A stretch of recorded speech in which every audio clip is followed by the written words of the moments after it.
Starting. No, go ahead.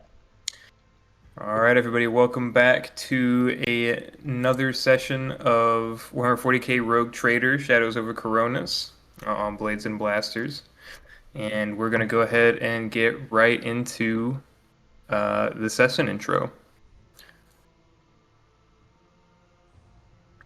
Everybody see that? Mm-hmm. Yes. The warp is a dangerous place, yet necessary for the sake of the Imperium. How could an empire span the stars if the very act of traveling them is not at a pace to support such expansion? How could planets be conquered if the foot soldiers sent to do the deed perish before they arrive? Warp travel brings many dangers, yet many opportunities. But nothing is more dangerous than real space, for where the warp's unknown horrors lurk in ways that knowing minds are keenly aware, the void of space is unpredictable. Entering and exiting the warp, for all the care that is done to ensure safe travel, can still bring you into a place of danger. One example of such danger is an asteroid field, of which the Fyckle Wytch finds herself bounding into after passing through the warp. And this is as a result. I think at the end there was a failed exit warp test, if I remember correctly. Yeah. And so this is the outcome of that. So, the first question I'll ask is: any one of our PCs directly piloting the craft? Not me. Like on the bridge? No. I'm in my sanctum, navigating. I believe you're in the he's bubble. talking about real space. Yeah. Rogue, what about you? Oh man. I think it's agility, right? It would be the seneschal, right? No, it would Void's be. I mean, So, if I need anyone to, can. if Anyone I need to can run up to punch the it. front and do it, I can.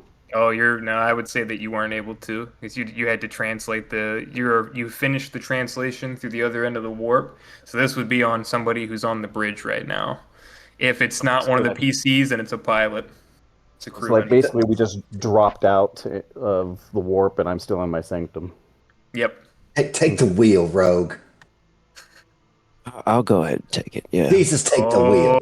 Jesus, take the wheel. The rogue trader himself tries to take the wheel and navigate the ship through this asteroid field, this debris. So you're going to need to make a. Do you have pilot spacecraft? I don't think so. You might want to let the NPC do it. Let's see here. Pilot spacecrafts. It'll be in your skill groups on the skill page. I have pilot. I don't see pilot spacecraft though. It's, skill groups down there. Yeah, it's an advanced skill, so you would know it would be at the bottom if you have it. It just says pilot. No. I don't even know that you could do it without an advanced skill, actually. That's correct. If you don't have an advanced skill, you can't do it. All right, so I guess it would be one of your crewmen. Okay, so one of your crewmen. Do you guys want me to roll for one of your bridge crew, or does someone else want to roll? I can give access to a sheet for a second. Yeah, I'll go ahead and roll for it. All right, so I'll go ahead and give you control. Do you see bridge crew, Rogue? I do not. You mean in the journal? Yeah, I got it. Okay. I got it. Yep. And then you're gonna go to his page, and you're gonna go into where pilot is at bottom. And so what you want to do, so it's going to be just a standard test. Normally navigating an asteroid field is easier when you see it coming, but this is kind of a surprise. It's just a standard straight up roll. 30% right there, huh? 30. Right. No modifiers. No modifiers, unless people have ways to give him modifiers, and they're present on the bridge. Hmm.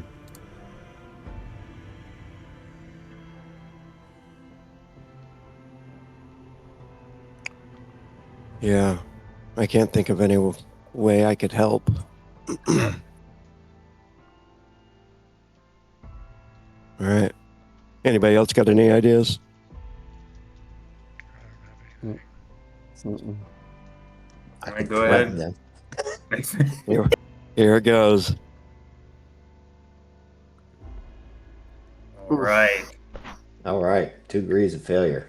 You come roaring out of the warp into a field of asteroids. The pilot at the helm does his best, but his best is not enough from the surprise. And when it is all said and done, the rocky passage, various asteroids slam into your shields. Some get through, hit the hole itself. You take...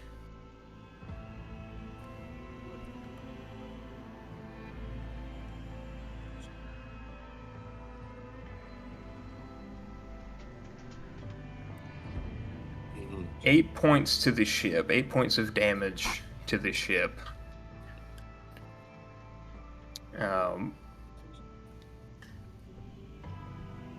Irrespective of void shields. Well, let me see, is that breakthrough armor? Whole Whole integrity, integrity 30. says 30. Yeah. It would be Armor armor 16. 16. Oh, okay.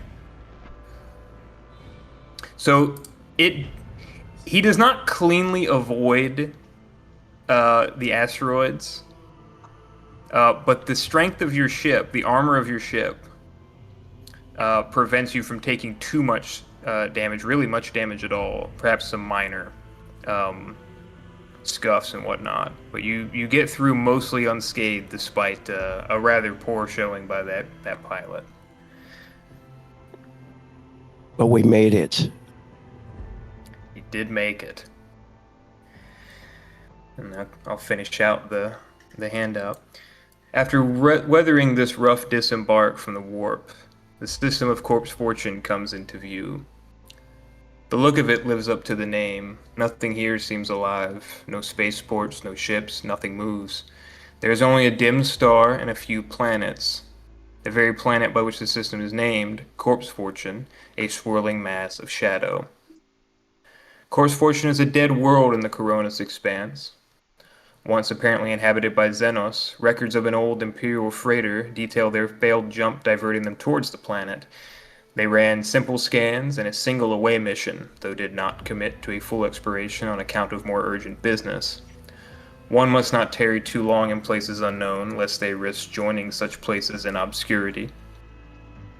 And yet the allure of profit is a foul temptation, and who is more tempted by the clinking of coins than that of a dynasty built upon its pursuit?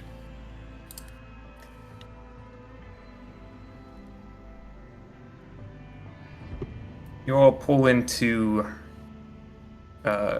you start to pull closer into an orbit around Corpse Fortune.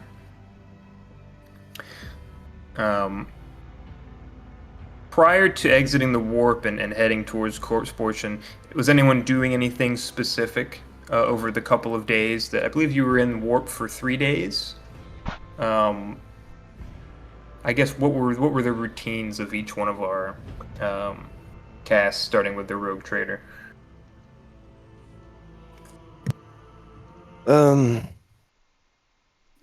He's new to everything, Cassian is, so I would say he's spent the past 3 days walking around the ship, exploring it, just finding out the people that work for him now, learning their names, learning a little bit about them. So yeah, that's probably what he's been doing for the past 3 days, is just walking around and exploring, checking things out.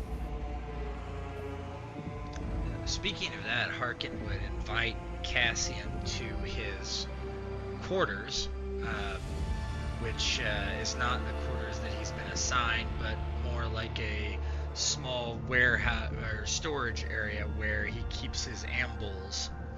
And he invites Lord Cassian, come. I want to introduce you to my amble boys. They make good soup. They make good pets. Poop smells bag, Big Ed, and Buffalot. All want to meet you.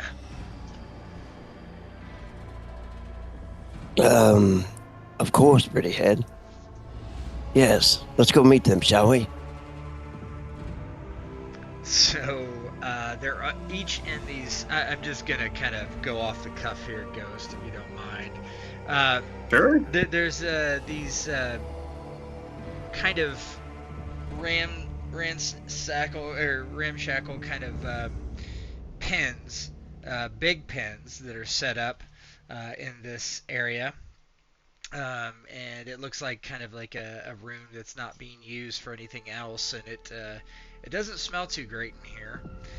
There's big piles of dung in these crates, these cages, and these monstrous kind of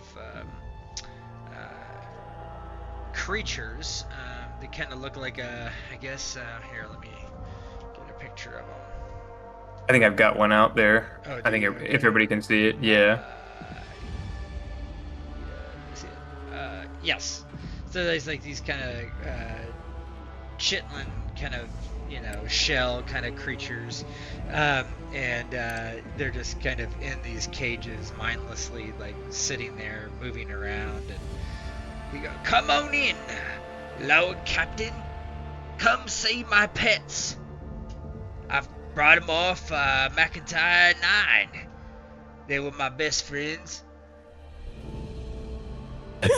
How big are these things? Probably bigger than you are. I believe they are. Oh, They're damn. pretty big. What are these beasts, pretty head? No, they're the ambles. They live, they're monsters. They're not smart like me or you. Certainly not like you. But they're good pets. They're good eating too. Which one you want to eat? You eat these things? Oh yes, you make them in a soup. Oh. He tries to hide his revulsion of it, of course, and he's like, anyone will do. That'd be fine. My stomach is a bit upset from the meal I had earlier. I might maybe put it in the fridge for later. Well, we don't have to eat them now, you see. They're good friends. We can wait on eating them. Fatten them up.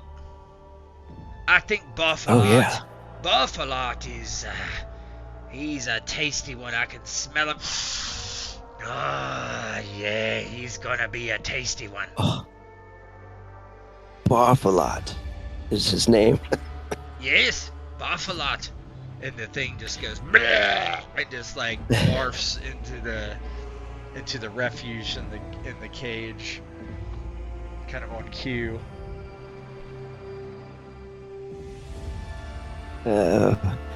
He kind of like turns away for a moment and hides his disdain, and then he kind of turns back and composes himself and smiles and nods, and he says, "The ship's a beast, lads. She eats storms, spits lightning, drags gold from the gods themselves. This should serve the men well. I'm sure they'll all enjoy the feast you have prepared, pretty head." Oh, I'll cook it special for the crew. All right then.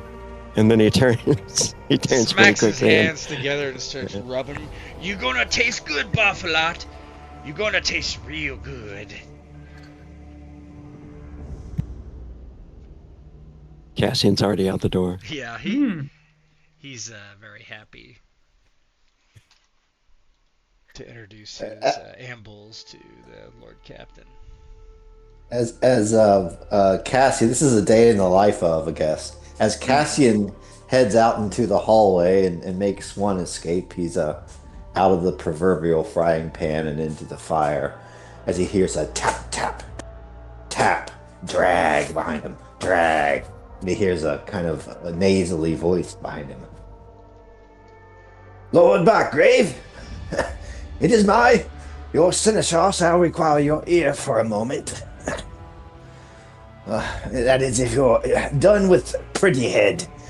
If you still have business with him, I will make your acquaintance later. I have been introduced to his pets, and I find them fragrant and rude. Yes. All the men, I'm sure they look forward to tasting Barfalot.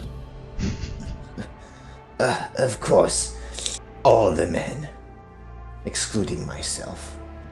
But he has told all of the men below decks, and I dare say they seem somewhat excited. Just let us not hope they don't get too carried away and forget their duties, yes? Of course. Seneschal, what did you want to speak with me about? Of course, I have our daily reports. It's been 3 days since we left Footfall. There are a few things on top of my mind I would like to discuss. That is, if you have a moment. Of course. I was just exploring the ship, getting to know the people. Yes, the people, the heart, the circulatory system, the expanding lungs of a ship. Without them, Lord Cassium, you would be nothing, as would I. We would both do best to treat our men well, that is, if they are high performers. Speaking of which, the High Factorum has reported that he has detected some clerical errors. I do not know if you are aware, but Purser Malachi Horrocks, though he is new to the position, I have examined his efficiency and I find it lacking. Now, of course, Lord Cassian, previously my brother was, shall we say, somewhat lax, and he left the tasks of discipline to me. I would be more than glad to carry out discipline in this matter, on your direction, of course, or you could leave it up to mine. Have you warned the man that he should double his efforts? I do believe he has been warned once or twice. Then what would you do? What would you recommend in the matter? Oh. Well, I would at first Execution? talk to the... I see my reputation precedes me, Lord Captain. Terror can be an effective tool only if used sparingly. As I said before, I find it more important to be not friends, but at least approachable to the men.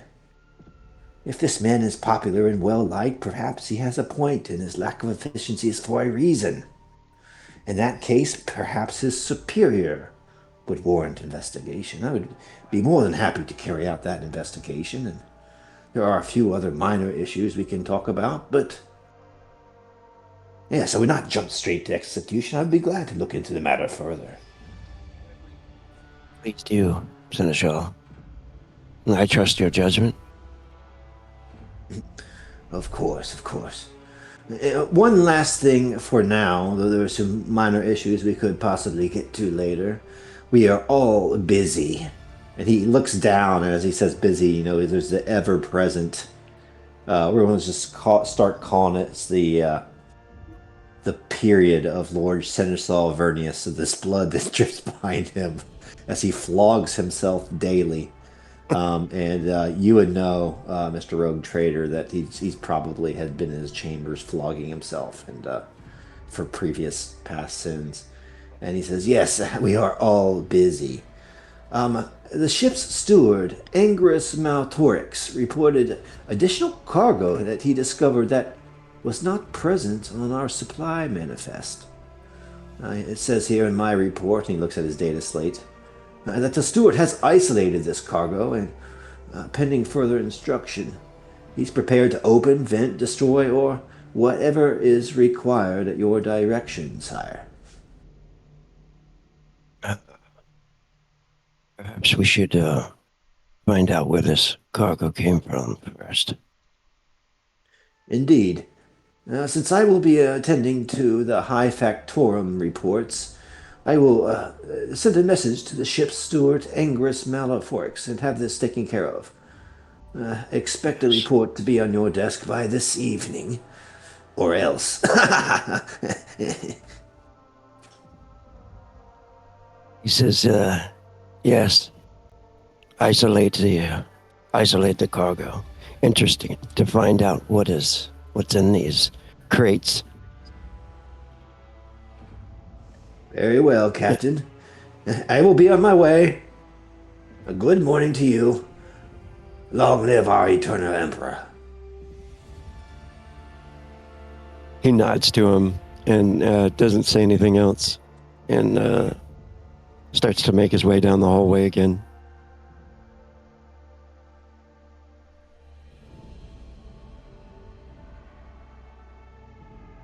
Right, so it seems like getting a report from the ship steward and then also perhaps conducting an investigation into the purser are two things that we kind of want to be doing as we're approaching the planet. Sounds good. Yep. I'll handle the investigation myself and then ask the steward to run scans and that sort of thing on the cargo. Let's say that just to get people involved in this one as well, because we have Cassian. Let's say with Cassian dealing with Angus, that Harkin is present because he's arch-militant, so he has some vested interest in security, even if he's not in charge of security. And then for the purser, perhaps Verneus would be interested in the insights that Saurian has, as he seems to be a respectable judge of character and good at sussing out truth and fiction. Does that sound agreeable? Sound like something that you guys might do? This would be taking place after you had translated the warp.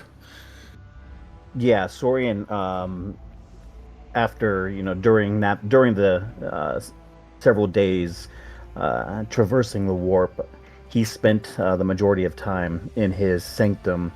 It's a kind of a broad, dark room that has just the softest glow of like blue lumen lights that run along the floorboards. But other than that, he keeps it as dark in his sanctum as possible, without any overhead light or any other ambient light other than that light blue glow coming from the floor. He's been in there studying the navigation charts that got them to this point, just to be further aware of their location and the area they're in. So he's been in there the whole time, just basically waiting for orders and waiting to drop out of warp to the planet.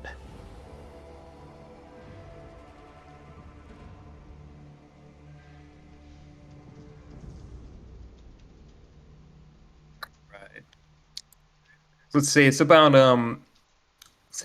a day, maybe a day and a half on approaching the planet, and we can do these two things real quick. Let's do. You want Cassian and Harkin to check out the cargo? Yeah, let's do the like initial part of that investigation into the purser. Okay. And I think Bo, you wanted to talk to the individual who was above the purser, right, to get a better sense of things. Yeah, get a better sense of things. He's complaining of his, his immense workload. I want to get a sense, is this guy a complainer? Does he complain about everything? Or is he typically a good worker and this just happened suddenly? Understood. So, I'm going to bring up the standard crew hierarchy and show it to everybody just so we can kind of see who we're talking to at any given time. You can have that open as well. Nice. So for the purser is under the high factotum. So you and Saurian seek out the high factotum. And Vernius, you know you're very familiar, of course, with the crew. You know that the high factotum is Ellery von Zant III.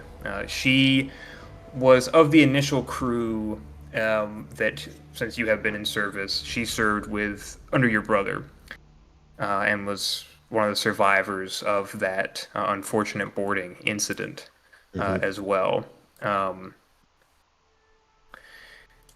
So you approach her quarters of the ship. She answers. She allows you in. This is suitably gaudy, given that the high factotum handles a number of like the financial aspects of the ship and various burdens with balancing accounts.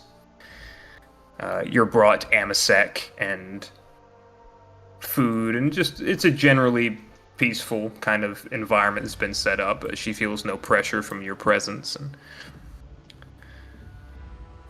well, Lord Seneschal, what can I do for you?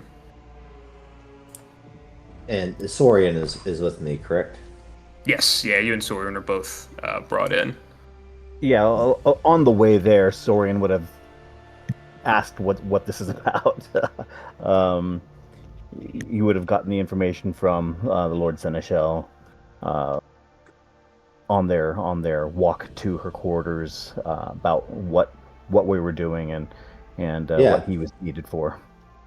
Yeah, he would preface it as oil and water. He'd say, Saurian Tenebris, I sense that we are as different as two individuals can be, but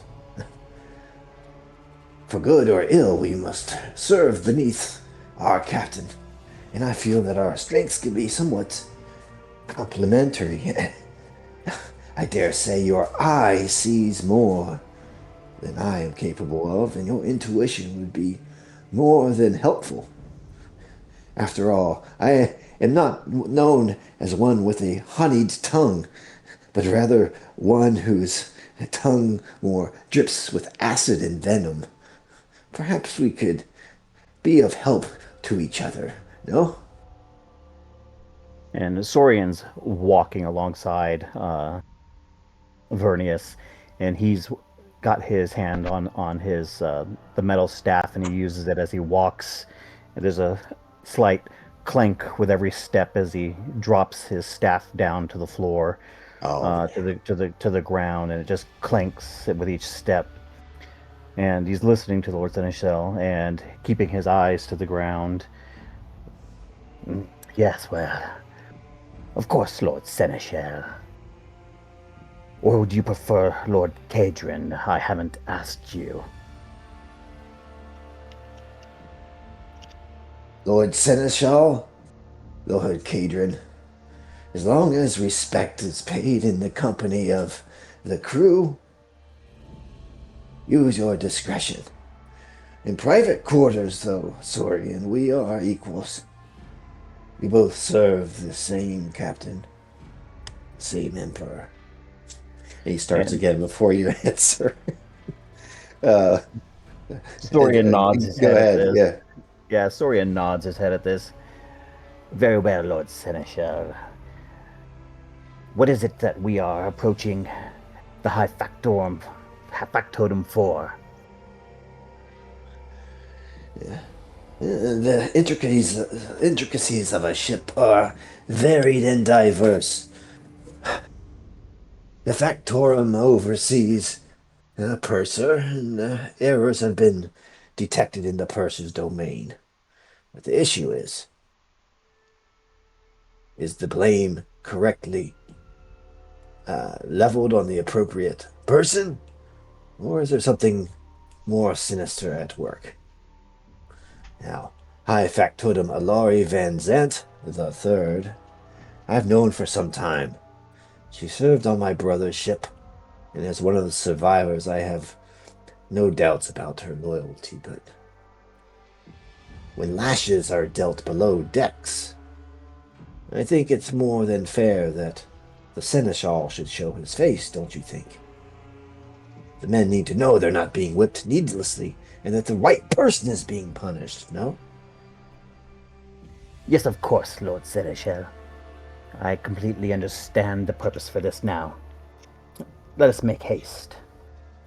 Yeah, the two guys with their canes, clank, clank. She probably hears us coming from a mile away, and thus her people furnish us with the wine and whatnot. And I guess we're waiting for her to come in. Yeah, so she enters and sits, and she seems to be dressed for business, as she often is. Let me see if I can show the token. Everybody sees it pretty clearly. Yeah. Yeah, she's dressed for business as she typically is. You know that she suffered an injury to her eye during the boarding incident and had it subsequently replaced. Took the injury in stride and continued her duties. She enters, nods to you both, and has a seat and pours herself a cup. And, Lord Seneschal, Lord Navigator, what do I owe the pleasure? The pleasure is all on the side of the table, High Factotum. It is good to see you again. You're as beautiful as ever. Of course, I did not fare so well in that boarding incident. At any rate, I'm here to introduce Saurian Tenebris. What's your helmsman? Navigator? Navigator. Oh, navigator in the C-suite. I'm like, helmsman. Helmsman, as they call him in Dune World, right? I think they call him the Helms. Right, he's like the guy that takes us through the warp, right? He's not. Yeah, He doesn't yeah, actually yeah. pilot the ship. Right. Navigator Primaris would be what his official title, but most people just refer to them as the Navigator. Our navigator. I also received your report this morning. Yeah. The purser received 6 lashes, eh? Tell me more. She shrugs and she takes a drink. Fairly standard practice. He was underperforming, made errors that we simply cannot allow, particularly as it pertains to the coin. The dynasty needs to have every single coin accounted for. You know this, of course. And for anyone to be lax or failing in their duties, the lashes are to remind them that pain comes with incompetence. If he were competent, he wouldn't suffer pain, so he needs to pursue competence instead of pursuing complaints. You can tell that Verdius is very happy with that. I could not have said it better myself, High Factotum. What say you, Saurian? Sorian is looking at her. He was kind of just blindly looking around the room while she was talking and listening at the same time, just kind of gauging his environment, but also listening. And he turns to Vernius when he asks, "Well, where it comes to the order of men and how to motivate them, I could not tell you. I don't do well in..." And he looks around the room again, just drifting off, and then he comes back, snaps back into the conversation. I don't do well with these kinds of relationships. Whatever you feel needs to be done is what you should do, is what I am saying. I've got no information one way or the other. Make an awareness test, Soren, since you're kind of looking around the room. It's pretty easy. Let's do a plus 30.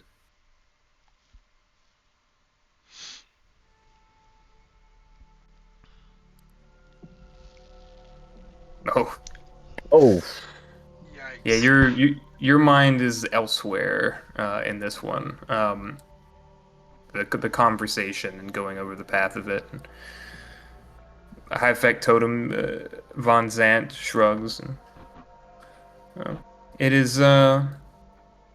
sometimes difficult, though it shouldn't often be for officers of the purser's station, but he is new to his position. He showed a good deal of promise. It was why he replaced the previous purser after the boarding incident.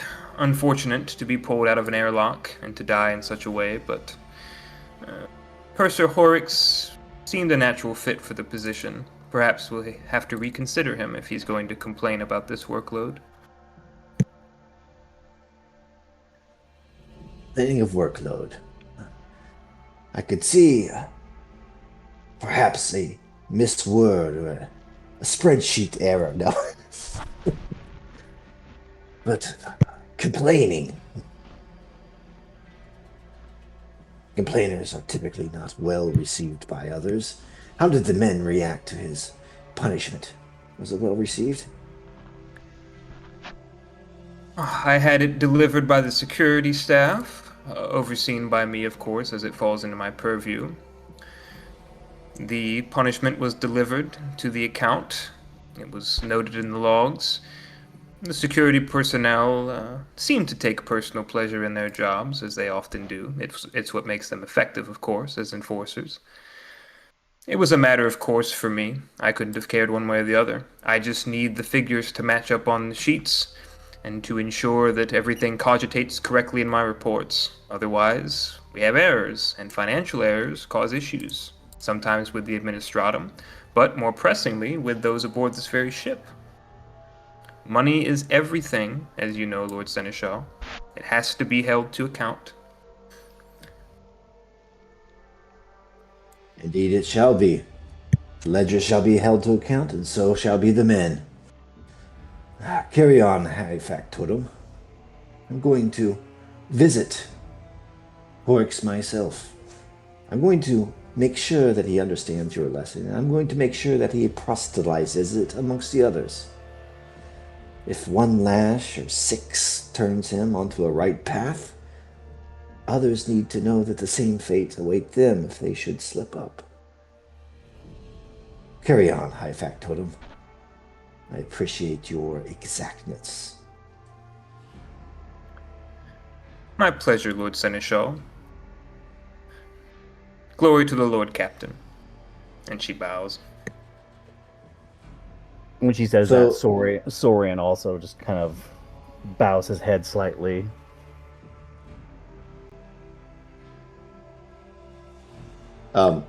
What I want to do is basically kind of do just a quick, with my own eyes, of if I think this complaint has merit or not. Like, it might not change the way we deal with it, but I want to see if he's complaining for nothing or if, like, there's an unreasonable workload.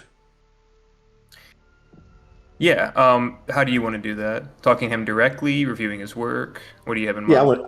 I wanted to go down there directly and then just like look like that pay a visit to the department, take a look at the cubicles, Yeah. do a walkthrough. All right. That's, Let not a them problem. hear my bionic leg in slow gait, because when they hear the click click click, I want them to shake a little bit. Understood. Show of force. We'll bounce back over to that in a second. We'll go do Cassian and Harkin now. So Cassian and Harkin, you're both... Yeah, he's coming. You, Cassian, have decided to take this matter into your own hands in reviewing the extra cargo that was brought on board but not accounted for. You head down into the ship cargo bays to meet the steward who handles this accounting. He's in charge of the various quarters and whatnot that are within this portion of the ship where the cargo was found. You see set up behind a more or less kind of a guard station setup. It has like, you know, the fencing and everything like that, a very narrow port view, one door in and out, it's reinforced. Almost like a quartermaster perhaps in the military, or in this case the Astra Militarum. And you see this stone-jawed man sitting behind it. He sees you on approach, immediately stands and exits and bows to you. Lord Captain Blackgrave. And he bows. And... Is it? Yeah. Cassian walks up. I think Cassian's walking up with Pretty Face with him, right? Mhm. He comes up and he nods to him like he's in a hurry or he's really busy, but he's like who found this extra cargo? A few of my men, my lord. They reported it to me, and I made note of it. Sent my report to the Seneschal. You will be handling this matter directly then, my lord. Yes, I've taken an interest in this. Never trust the quiet corners of your own ship. Sound mindset, my lord. Would you like me to show you the cargo? He says, he thinks on it for a second, and he says, have you already looked inside? No, my lord. We did a few sweeps. Auspexes ensured that there was nothing overtly dangerous of the cargo, but we have not opened it at this time.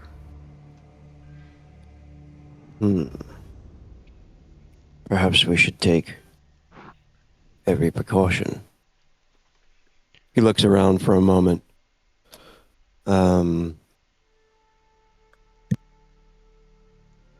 Is there like any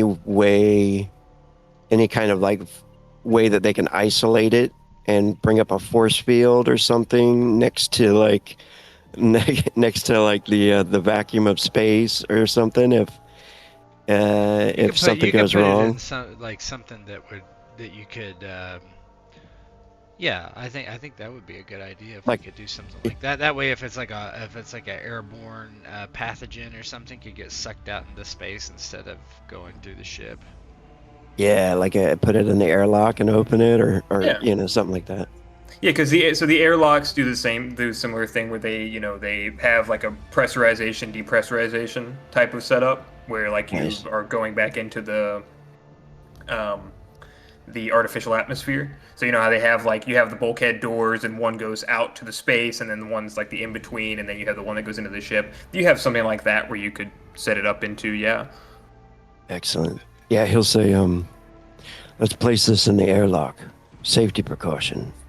Just in case. And have 2 men.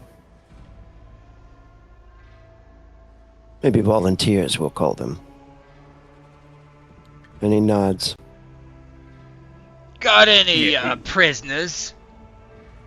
Somebody that would like to maybe shorten their time? No, my lord, we could perhaps reach out to security, see if they pull up some of the men from the lower decks, give them a work opportunity. Maybe give them a bonus, boss. Excellent idea, Pretty Head. Thank I could make a recommendation, Lord Captain. You could just give them additional ration cards for the day. I'm certain they would take you up on it. That'll be fine. You know, Maybe we could give try. them a bit of ambull soup. Probably get lots of volunteers. That's another excellent idea from Prettyhead. Yeah, you tell him to get some amble soup, made by Prettyhead. I'm the arch militant.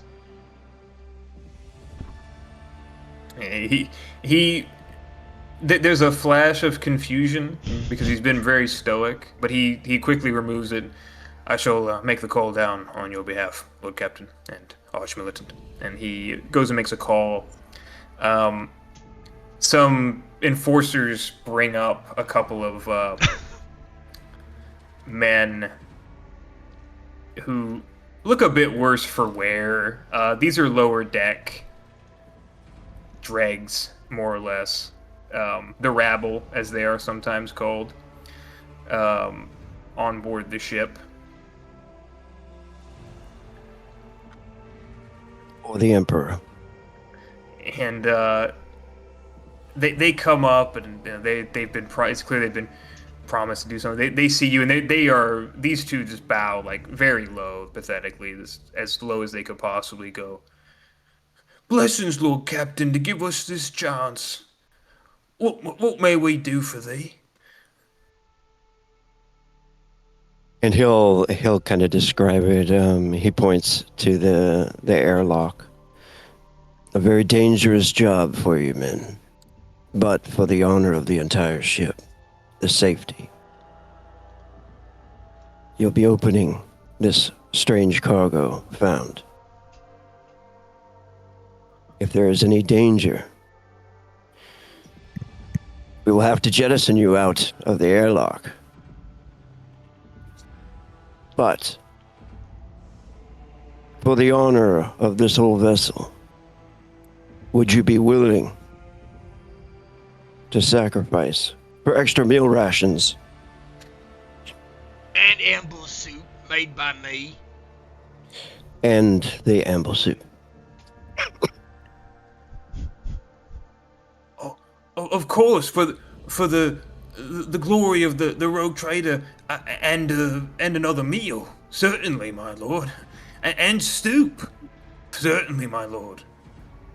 Anything you desire. We just have to open that box there. Yes, and we'll give you the go-ahead when to open the box. All right then, and so they head into this in between. In the airlocks, and there's the box is set. You set up the control to be able to vent if you need to. So it's all set. Would you like us to open it now, my lord? Yeah, once everything is all set, he gives the nod. And so they go at it with just some tools, basically a crowbar and wrench, to start like cracking open the sides of the box to get it open. It seems like it takes longer than it ought to. Whether that's because they're slow at work. These men, they're taught, but they seem a bit feeble, starved, of course. Or it's just the tension of the situation. But they go through, they open one end, another end, a third end, the last side, and then they go on either end of the box and slowly heft up the top of it. And go down, you're able to kind of look inside. It just seems like extra general supplies. Food, some tools. There's a little bit of promethium in there. Even it seems like this is kind of a general crate that was put together of supplies. I don't know, And boss. they both look at you. It don't make no sense. I say you get rid of it all. Hit the button, let him go out into space. Why keep that? That ain't worth nothing.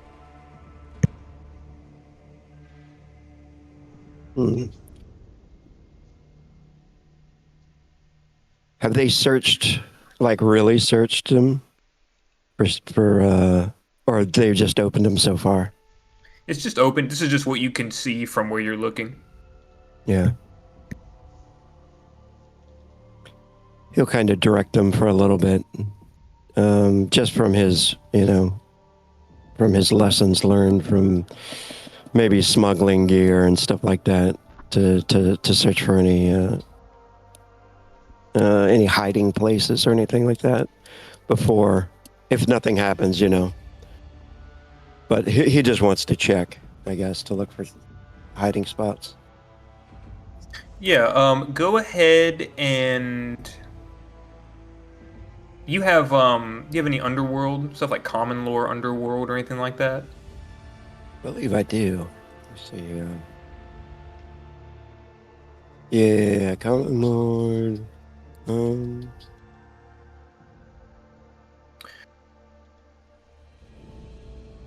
That would be in skill groups. Common I Lore. believe so, yeah. Forbidden Lore? No. Mm, Secret Tongue.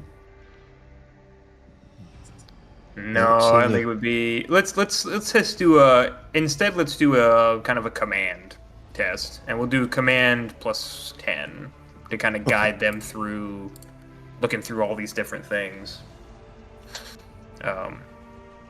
Oh. A horrible. Yeah, well. So yeah, you guide them as best as you feel you're able. Yep. And yeah, they go through and they show you the different things. They're holding up these different like ration packs, and some of the stuff's a little bit nicer that they're showing you in terms of the food. There's a few small vials of promethium that maybe are used for certain tools that run off of this kind of fuel.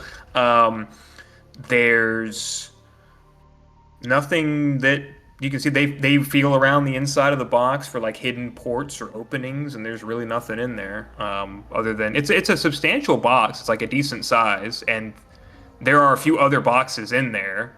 Presuming you have them all opened up, they all contain similar things. Why would this be? Why would we have an extra crate with all this junk? There's no pretties in there whatsoever. Interesting. All right, then. Excellent job, men. Lower the shield. You will get your free meal cards and an extra bonus meal from Pretty Head here. Wait, I don't know about this, boss. I still say we just vent them. Just to be safe. No, that's all right. We'll keep it. I have an idea. I could purge it with flames. Fire's always good. As you know, I'm a fan of fire. Oh, That's the rabble come out, and you let them out after they go through everything, right? yeah. Mm-hmm. Yeah. Yes, you let them out, and they bow before you, and they're gonna receive the cards and anything like that. One of them, he's been a bit quiet to this point, but it seems like he wanted to get up the nerve to say something. But he knows it could just get him killed for speaking. But he's sitting there, they're going through all the food and everything, and he hears Pretty Head suggest burning this stuff. He's like, Lordship, if you're going to burn it anyway, we could take it.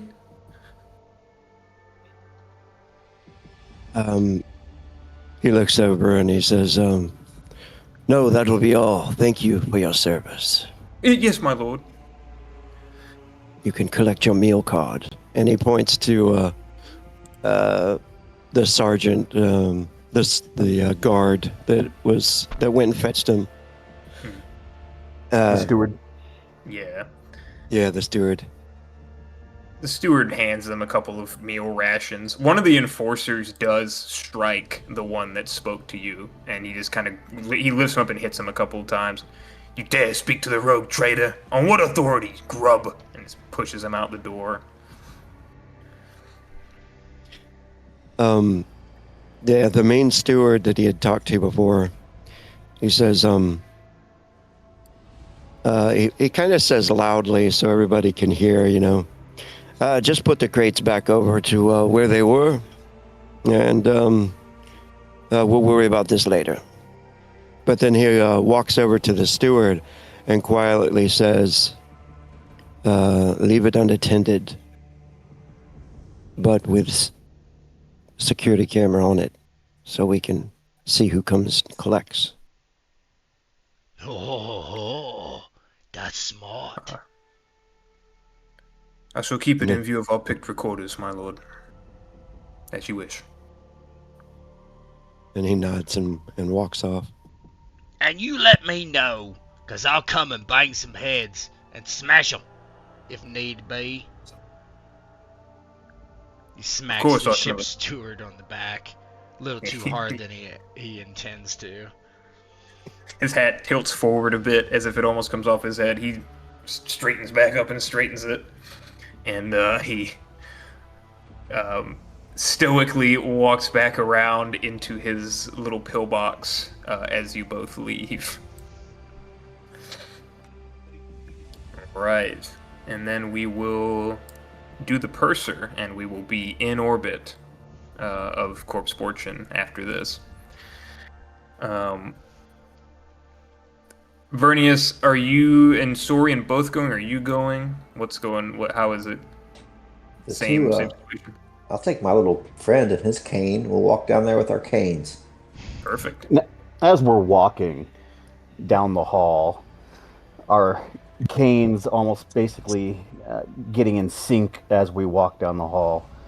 The Saurian's hand, high up on his cane, with his head down, walking next to Vernius. And without looking up or looking over at Vernius, he just starts speaking. Lord Seneschal, I do understand that we work under the Lord Captain and, of course, under the Emperor. And he gives a little bow of his head as he says the Emperor. But I have no skill, and even more important, no desire to get involved with the workings and the daily routines of your crew here. I wonder if you asked me along on this little walk of yours, maybe to get better acquainted, or maybe to show what kind of authority you carry over other men, in an attempt to try and persuade that authority over me. Ever you search for demons where there are none, Saurian? And he kind of taps forward with his cane. And the authority I wield here is but a shadow of what I did on my brother's ship. I have no need to lord power over you or anyone else. My efforts all fall under the directive of the Emperor and the profit motive of this fully functional ship. But if you must know, yes, I wanted to know you better. Lord, little lonely old me, Lord Shenesal Vernius Cadron. Saurian nods when he says that. Well, forgive my suspicion. My experience with zealots has not left a good taste in my mouth previously. I will trust your words, Lord Seneschal, as long as you do nothing to show me otherwise. Very well. But the zealot in the realms of faiths can still not be a fool. I can know reason and lie when it's told to my face. And 4 ears are better than 2, Saurians, don't you agree? Even if half of them are burnt to a crisp. Yes, I agree with that assessment. What I don't agree is that the assessment coming from a zealot who beats himself making a logical choice. And he kind of starts shuffling ahead of him, leading a little drop of blood behind him. And he just simply says, "Come along, Tenebris. You should try it sometime. It focuses the mind." He continues to shuffle. And Sorian follows along and catches up behind him, stepping on the drop of blood that he left on the floor and kind of smearing it on the bottom of his shoe as he catches up, and they make their way towards the purser. Yeah, and I just want to kind of inquire to the men as, walk along, things he would typically ask, get small reports, kind of get an idea of the workload and like what the department is doing on the way, and to see Purser Malachi Horrocks. You head into a section of the ship with a great number of cogitators and consuls. One man frantically moving between each one of them, wires connecting into him from some of them as he goes back and forth. It appears he's inputting data, taking data out of it, moving data. He does not immediately notice you when you come in, as he is greatly focused on the wide array of screens. There is not a place for him to sit, it appears. He is on his feet, going back and forth, moving data, inputting data, back and forth. And it is a spacious room, but it does not appear well traveled, other than this one spot. And so this is your view as you come in, into a darker room. The dim green light from the consoles reflecting off of him as he travels back and forth, back and forth.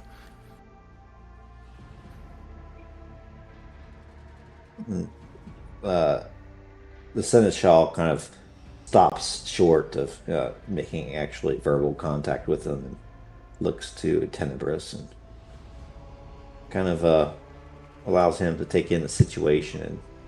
And Vernius kind of tries to gauge how Tenebris views the situation, and whether Malachi looks completely and totally overwhelmed, because it seems to him, I think, that he is. Yeah, and Zorian, he's doing the same thing he always does when he walks into any kind of environment. He immediately starts gauging his environment, looking around. He's looking at the purser. He's looking at all the connections to him and his what almost looks like a frantic nature as he goes back and forth, and he's just trying to pull in all the information from his environment around him. Make awareness checks, both of you. Awareness. Any modifiers? Nah. Huh? No modifiers.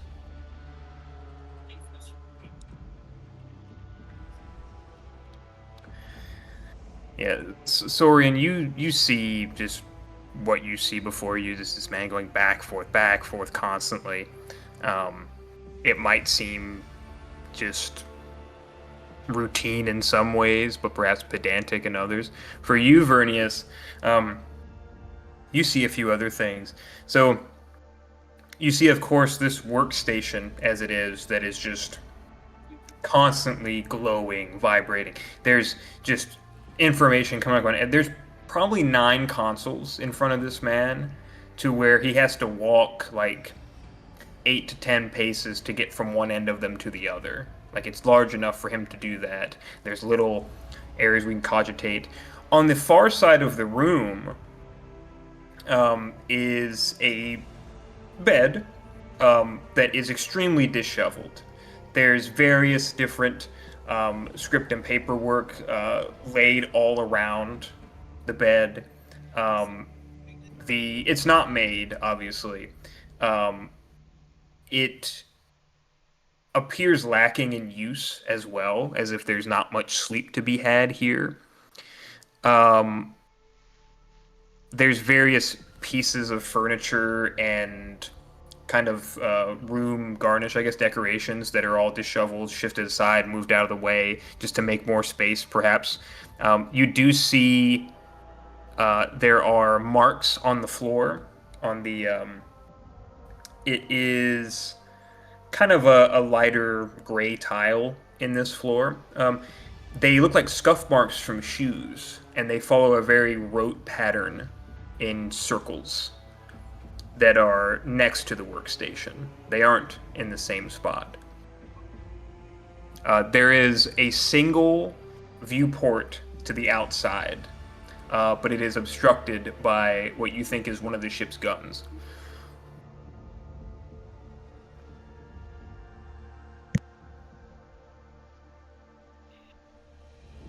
Yeah, Lord Seneschal looks to Saurian and yeah, then kind of just drops his head and shakes his head and says, Purser? Purser Malachi Horix? He freezes. You see him like stiffen up. He turns, and he looks at you, and it seems like he's trying to put together like what he's seeing, and he realizes who you are, and oh, terribly sorry, and he starts unplugging some of the things from it, and it's like there are ports that are going into like the sides of his like head and ears that he's unplugging from, for the screens, and he turns to you and he steps forward a bit, and he kind of stands idle. He's hunched forward, considerably. His head's almost lower than his shoulders as he steps off this elevated dais that he was on, walking back and forth. Oh, Lord Seneschal, I apologize. I didn't know you were coming to see me. I was not informed. I'm terribly sorry. This is not in a good state. Obviously so. And obviously you are terribly overwhelmed here. Too much to do, or so you were complaining as much to the high factotum, am I right? And please, unless you want further lashings, I appreciate your candor. You'll find that with me, honesty will get you everywhere. Look at me. Do you think that I am easily flattered? He kind of waits for an answer. And you see he's standing there, shaking. Just whole body a little bit is shaking. No, Lord Seneschal, I did not presume so. I apologize. I had thought the matter settled after the High Factotum ordered my punishment.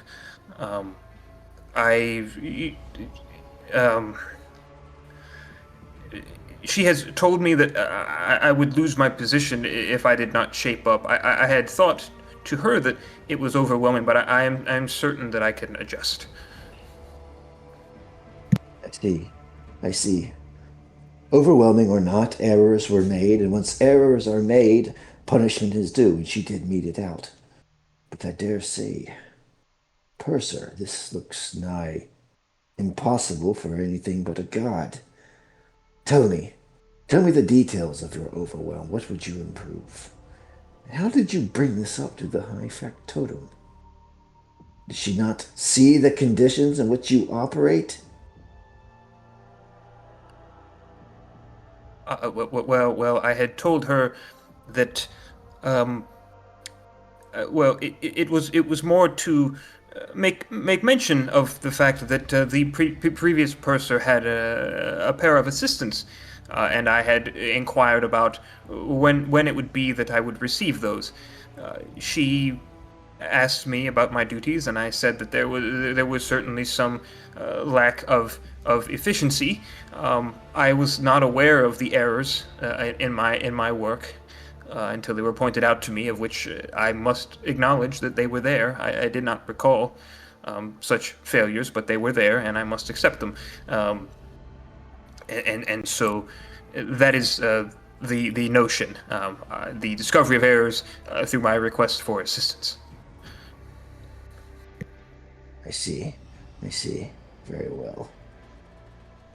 Well, from now on, Purser, at least in this instance, I want you to report directly to me.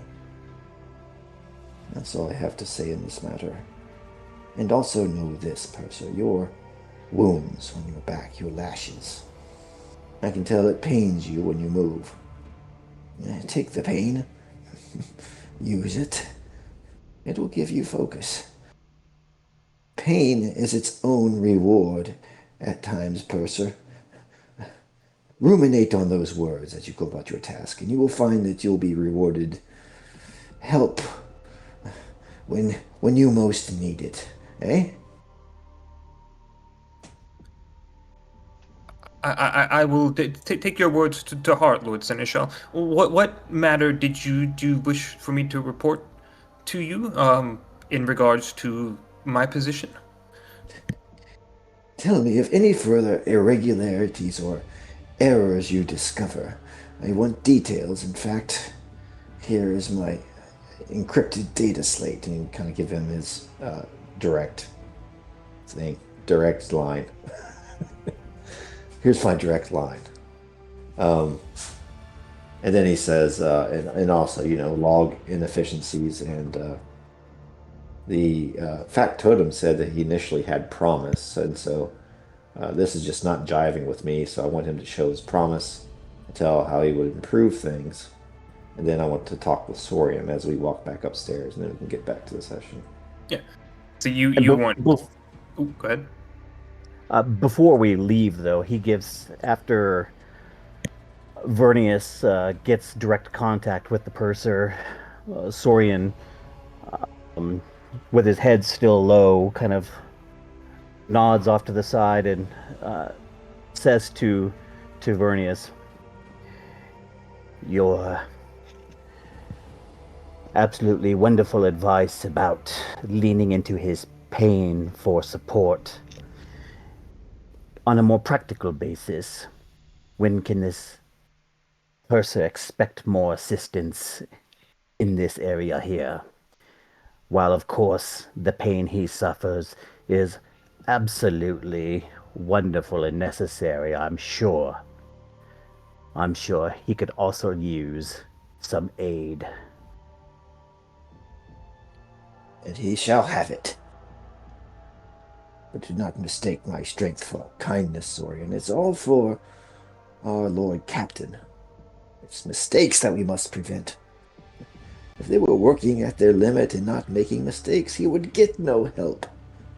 But mistakes are being made, and he is overworked, obviously, so we will pony up the resources. But my concern, Tenebris, is that 2 divisions directly under the high factotum are underperforming, shall we say. And he kind of consults his data slate and says, yes, indeed, it's the ship steward that noticed irregularities in the shipping bay. The manifest was not complete. And now the purser is finding mistakes, both divisions underneath the high factotum. Now, I have worked for her for many years, but it was under my brother. Perhaps she chafes under a new captain. But it would be folly to confront her directly without more proof. We bide our time, Sorian, and we reconvene with a rogue captain. And Sorian nods and walks out with him.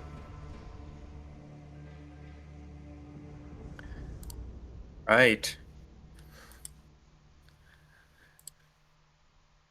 And now we are in orbit of Corpse Fortune.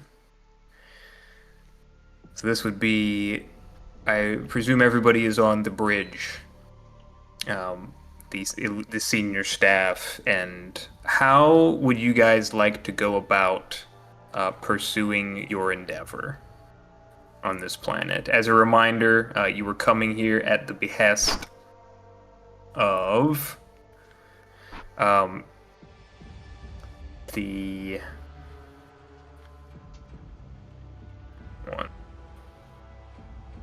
Liege of Footfall, who was Jonas Goranson. There was a deal here regarding xenotech and previous xeno ruins on Corpse Fortune.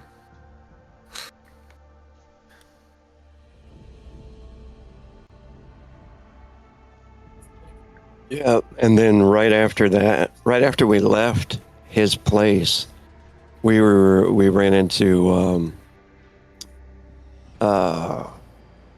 crap, who was it? You talking about the tech priest?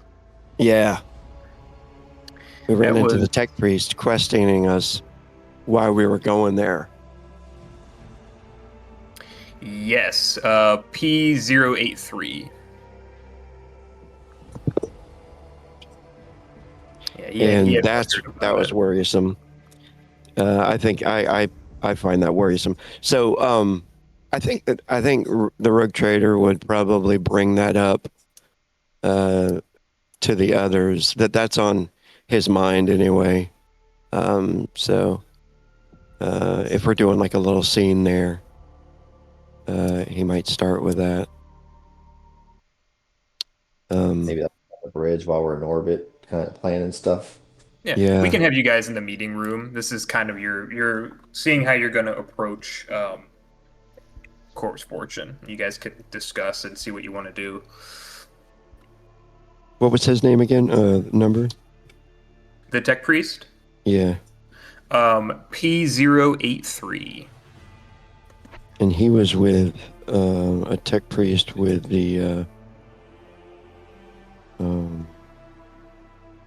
He did not tell you who he worked with. Oh, okay. You just know he was a tech priest. You would probably assume he was part of the Mechanicas. That's what it was. That's what I was thinking. Okay.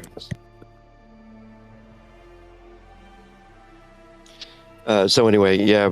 When while everybody's in there, Cassian is probably sitting there at the table, one hand on his forehead, in contemplation, and he says, "Strange, isn't it, that once we left his manor, right after that, a tech priest might find us in the alleyways and question why we are coming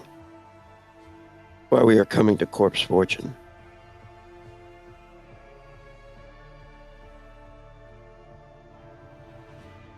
Were you by yourself? I'm kind of trying to remember. I was there. We were You all were all there. there. Yeah. Yeah. Mm-hmm.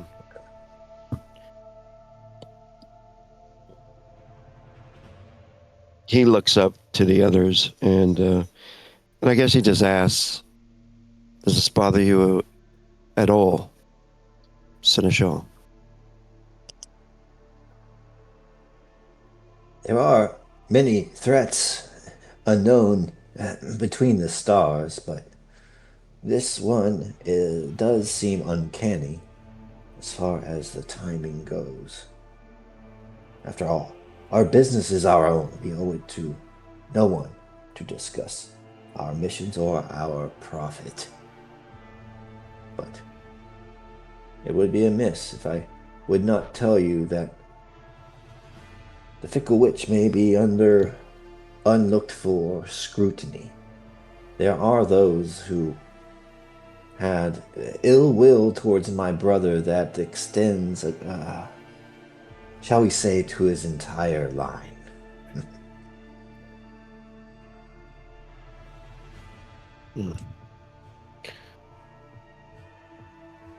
I wonder if this whole job is just a setup. It's Sorian. probably. Sorry. Go ahead. Yeah, Sorian looks across at him when he says that. Lord Captain, if you will it, I shall return to my sanctum, and just to rule out any blind spot on the other side of the planet which we cannot see now, I can use my vision to look and see if there is anything in wait, if you would excuse me to do so. Oh, yes. Yes. A good idea.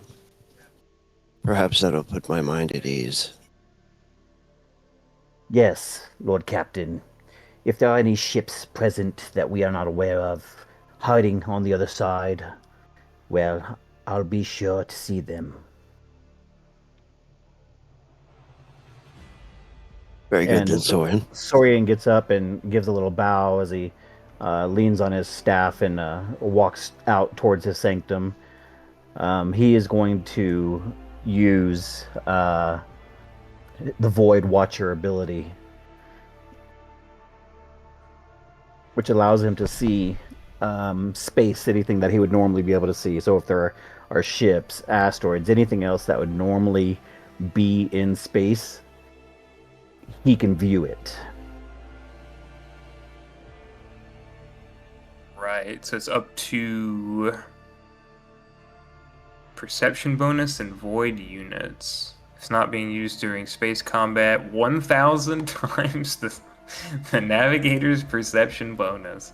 Okay. So it's at 3,000 kilometers is where I can see as far away as 3,000 kilometers. All right. Go ahead, and that is. I'm assuming that lets me see the other side of the planet. Oh yeah, for sure.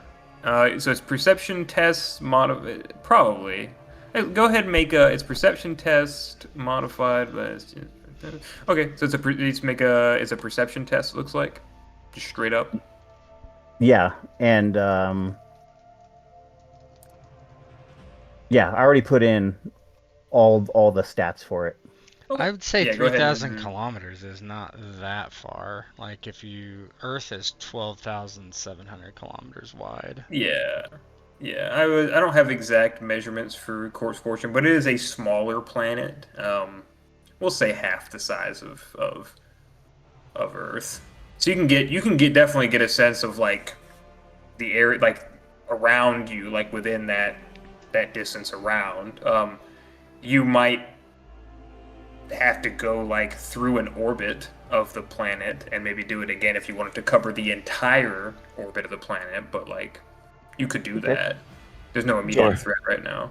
Soren just lied to us. They're all like, yeah, we're good. He can see around the whole world. It I looks just want to small. go back to my sanctum. He was ballparking it. Yeah, go ahead and roll perception. Your perception test. It's a small planet. You can orbit it pretty fast. Yeah. Yeah. Man, I'm just It's a tough game for rolling everybody. gutter balls tonight. Everybody's rolled pretty bad, to be fair. Yeah. So yeah, Sorian, you peer out using your powers, trying to see if there's anything in the void, any ships, any other perils. You don't really see anything on this side of the planet. Nothing that would be amiss to you. Okay, yeah. So Sorian's in his sanctum, sitting in the dark, using his ability. He has his scarf pulled off the top of his head. He has his eyes shut, and of course his third eye, just kind of black and barely glowing off of the floor running lights, the blue lights reflecting off of the black eye, his third eye, as he attempts to look out in the void to see if he can spot anything. Of course, he doesn't, but to him, he just doesn't see anything, not knowing if there is actually anything there or not. While he's doing that, can we scan the surface? Yeah, for sure. Let's see about how to do scans. Life forms. Just little life forms. Scanning.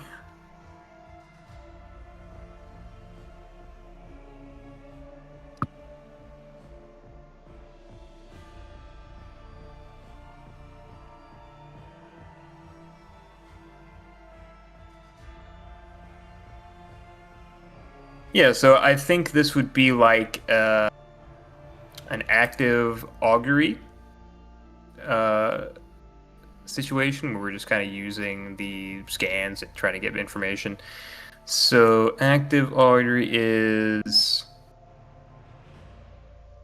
Scrutiny plus detection. Whoever wants to run that. So it's scrutiny of whoever is running the scan, plus the ship's detection on the Fyckle Wytch. And the ship's detection is 15. So I would say Harkin or Bernius. For scrutiny? Not me, buddy. Bernius, are you any good at that? No, I'm not trained. 22. Okay, so we're going off standard ship. yeah, you could have your crew do it as well. Yeah, let's do the crew. Okay, so it's gonna be crew plus 14. No, plus 15. Sorry. Make sure you don't Yeah. put the double plus in there. So just 15 if there's a modifier for it. Bernius or Harkin, y'all want to roll it? Oh, they can't see the sheet. I can Oh, let them okay. see it. Yeah, I'll let everybody be able to roll for the crew because There we they're go. gonna listen. 47. So they have a base of 30. So it'd be 47. Oh. Yeah, it's Oh. close. So Only 1 degree of failure. yeah, not 0 even. No, that's not even one degree. Yeah, No. so that you run scans on the planet. You are able to pick up some very basic information. Surface is pretty cold. The atmosphere is not breathable, so you would have to wear void suits when you go down. You could wear some coverings over armor if you were going to wear it, but you would have to have those suits. And it is a thing where if those get damaged, you could lose air pressure, and that's not good. But it is not a breathable atmosphere. Temperatures are colder, particularly in the area where your scans have picked up presence of structures. So basically, just it's coming back kind of as like non-organic material, which would and it's the way that it's set up in terms of like the geostructure of the area, the terrain. It fits the mold of it being structured. So you think you found perhaps a potential city, or at least there's something there on the planet side, but you're not able to get much more than that from the scans. If there's more specific information on the scan that you're looking for that I didn't cover, feel free to ask and I can elaborate. Maybe we send down a small group to look for what we're looking for in particular in the city in the city remains. So if they find it, then we can go and investigate the exact spot. You know what I'm saying? Okay, you want to send like a scouting party? Yeah. Yeah, you can put together Oh. some enforcers if you wanted to. I would happily go, my lord. Happy to see what's down there and burn it. What's archaeotech? Ancient Archaeotech? human Ancient technology. human tech. Okay, that's probably Yeah. This would be xenotech we were looking for, right? Okay. Yes. West phenotype. Yeah. Can only find heresy. I would like all of us would go together, right? Is basically what we really want to do, to go check it out as soon as we find the actual location that we're looking for. That's up to you guys. But yeah, I'd probably send out a squad, and Harkin can lead the squad, I guess, to investigate, to at least find the location, the actual ruin that we want to, delve into. Okay. So it's Harkin leading a squad of enforcers. Is that the plan? Yeah, that sounds good. So you gear up. Harkin, and let's say how many armsmen would you want to take on this little scouting mission? Probably a dozen. Dozen guys? Okay. So you and 12 guys load into a shuttle. Head down towards where the scans were pulling back information on potential structure settlement. We'll say everybody else is in Vox communication with you from the ship. Am I wearing a Vox suit or I'm sorry, void suit, by the way? Yeah, Okay. yeah. We'll say that they're fitted for you because you've been in scraps with Cassian before. I imagine he would have gotten you one from back in the day. So you make landfall as you're coming in, Harkin. You see,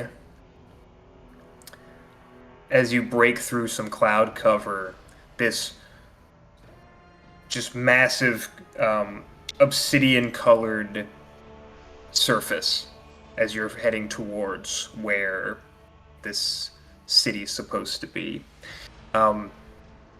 Dark surface, almost reflective in some places. Jagged, cracked ground, like there have been tremors on the planet. Natural and unnatural looking mountain peaks all through. Some craters here and there, perhaps from explosions or impacts. You're not sure. Traveling towards a large spire that you see in the distance. And as you get closer, the spire grows larger, and the various structures around it come into view. Everybody see this page? Mm-hmm. All around is rubble, broken down buildings, a few more than others. And you step off of the shuttle as it lands, roughly. Make you a little smaller because this is a large map. And then you have... I'm going to make 3 and denote them with the number 4. Mm-hmm. Fire teams. Yep. So you've got 3 armsmen, 3 groups of armsmen with you that pile out around the back of the shuttle. We'll say that there's some like picked feed from people as well. Maybe there's like some feeds that are going back directly to the ship. So some people up top, the people up top who are still on board, the Fyckle Wytch can see what you're seeing. Yeah, Pretty Head comes off the shuttle with his flamer hanging off his side and his hammer on his back. Well, as you can see, my lord, it looks like there's some black buildings, a big spire and ruins. What do you want me to do?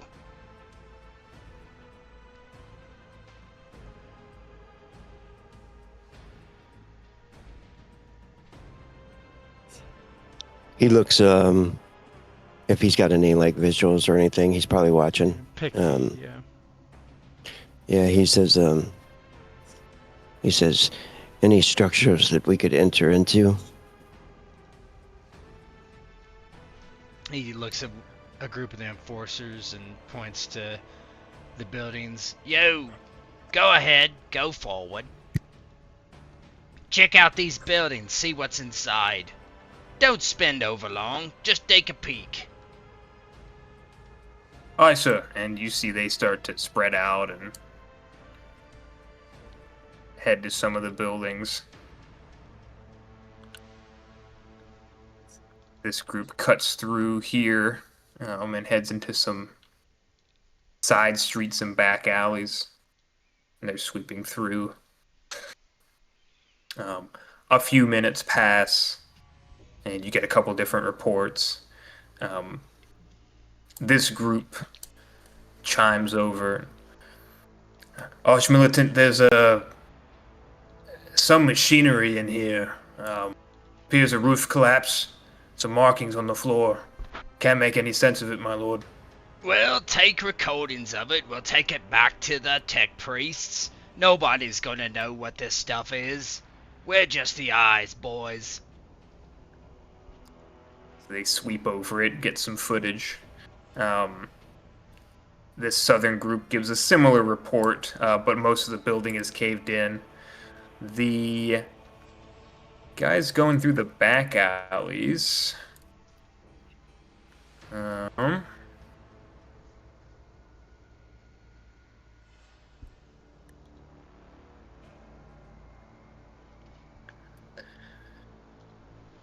Something amiss, my lord. There's a vehicle here.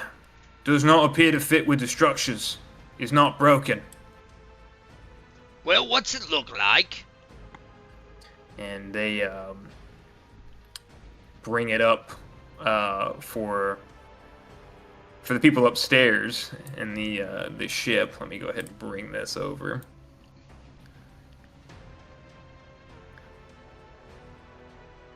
I'm gonna enlarge it so people can see. This is what you guys see on board the ship as they're going through it with picked record. They're describing it verbally. Appears to be a small transport ship, non-standard. Transport vehicle, non-standard, heavily modified. Various spikes. A single mounted gun on top. Unoccupied. And Fine. for the crew back up on the ship, do any of us recognize that design, that hole shape, anything like that? Let me take a look at people's. Does anybody have either lore? Does anyone have lore underworld, lore heresy? See. Have heresy and underworld. Do underworld Good for me. with a +10. All right.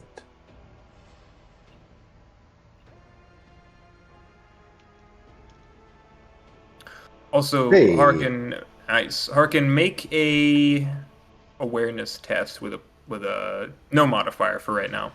Okay. Where's my token? Let's see.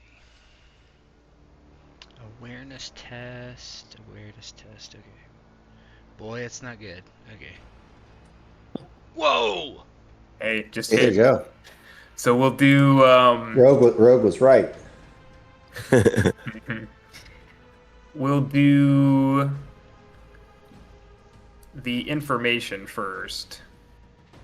So yeah, you guys are looking at this vehicle, and it's not. It doesn't look like a standard kind of Imperium design. Like there's not a standard template that this appears to have. At first glance, as you're looking at this more yourself, Vernius, you've been on a lot of campaigns with your brother. A significant number of those dealt with void pirates. This looks like something that might have at one point been a civilian vehicle that void pirates got a hold of and just heavily modified. So this was like a void pirate kind of transport.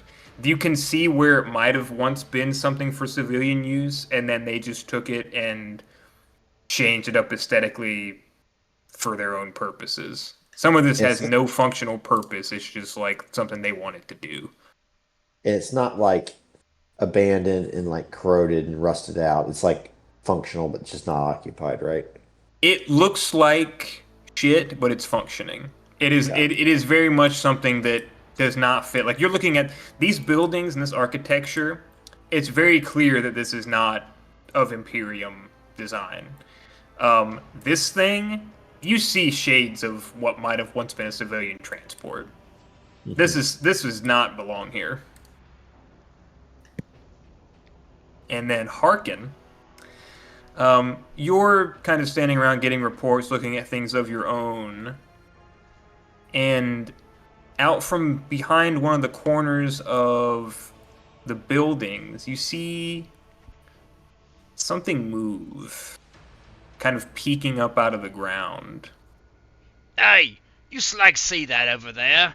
Go check it out. Something's moving. And he starts to go over that way with it. Kind of pushes his flamer down. It's kind of on this big, like strap over his shoulder, obviously. And he like gets his hands on it and starts moving as the pilot light flips on. I mean, is there atmosphere at all? I guess if there's not, then the flamer would not work. But yeah, no atmosphere. Okay, so he grabs his warhammer and as you start to move towards this thing that you saw, it burrows into the ground. No, well, we got us a problem, boys. Got some creepers. Go down in the ground kind of like an ambull. I like to smash them. What you want me to do, Captain? Unfortunately, Rogue stepped away. Oh no. What do you want me to do? Someone? Captain! The troopers kind of head over that way, and they're standing a bit ways where you saw it, and they're kind of looking around. It went into the ground, boys. You want us to get closer, my lord? Nah. It's probably a trap. They're probably going to eat ya. Better come back to the sheep. And they start slowly they make a kind of a box formation, but they all move together and looking in different directions, and they slowly start to move back until they get near you, and then they kind of set up a more standard line. The other guys are standing near the vehicle. Did you want us to press further, my lord? I don't know. Do we want to just give Rogue a second so he can tell me? Yeah, what we to can. do? Yeah. Let's do. Let's take 5. Okay. Snacky.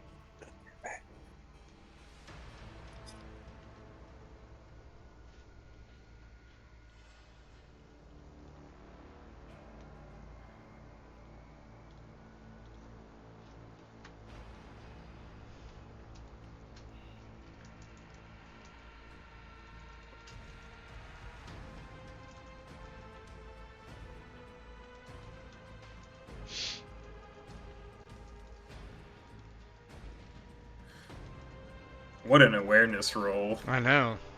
Holy shit! I got good eyesight. It's only things that can burrow in the ground like an ambull that he can see. Mm-hmm. he caught it because he has the. It's an ambull. Hey, buddy, come here. Previous experience. Mm-hmm. Trained.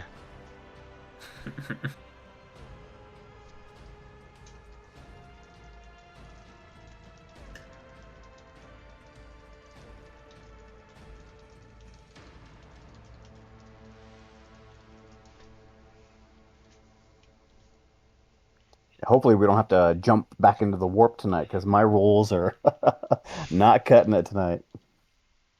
Gonna get us boarded by demons. Yeah.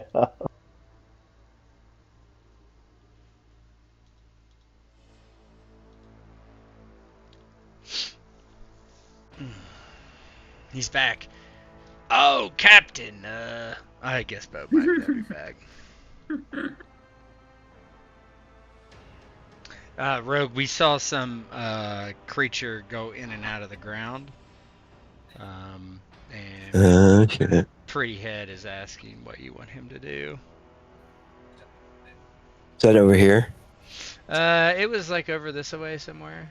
Yeah, I can show went where back. it It was. went back into the ground though. Yeah, And you run the tape back, and there you see it peek out right here. Oh shit. Are we talking like sandworm big or like dune style? It was about the size of like a mid-sized dog. Oh, okay. Not that bad. You saw that there was some sort of vehicle that looks like it was a modified raider vehicle or something like that, right? Like a modified civilian transporter. Yeah, that one. Yeah. Void pirate. And this thing over here looks like some elven gate or something. Yeah. So Yeah, it's interesting. Looking at that particular, so many other things are broken and like just rubble and trash is everywhere. This thing stands very tall. Whatever happened here, this was not affected. The walls around it have fallen down, but that gate still stands. Shit. Captain, what you want me to do? We're about to be attacked by these things, I would have to guess. Looks like somebody's been here before us if they're not still here.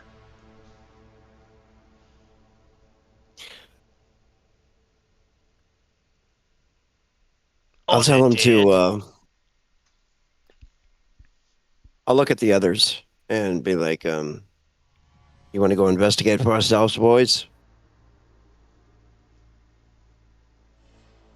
He gets up and he's already like starting to put his gear on. Well, he's probably already had it ready. I would counsel caution, Lord Captain. Let Harkin deal with these critters. He'll look over and be like, you don't want to go out down and have some fun? Yeah. Also, do any of us have we seen the gate? I mean, have they gotten that far that we actually have actually seen that gate? Oh, I And- mean, and it's huge. Okay. Do we recognize any of the architecture or that gate or anything like that? Does anyone have lore Xenos? Not me.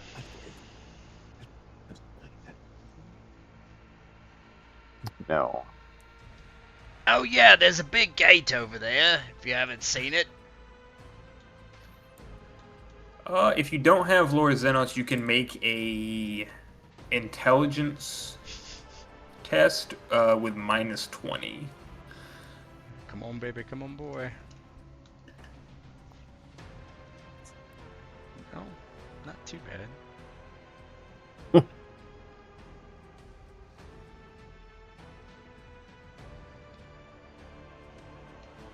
Yeah, you're not sure. You know it's not Imperium make. Oh, all right. Hey.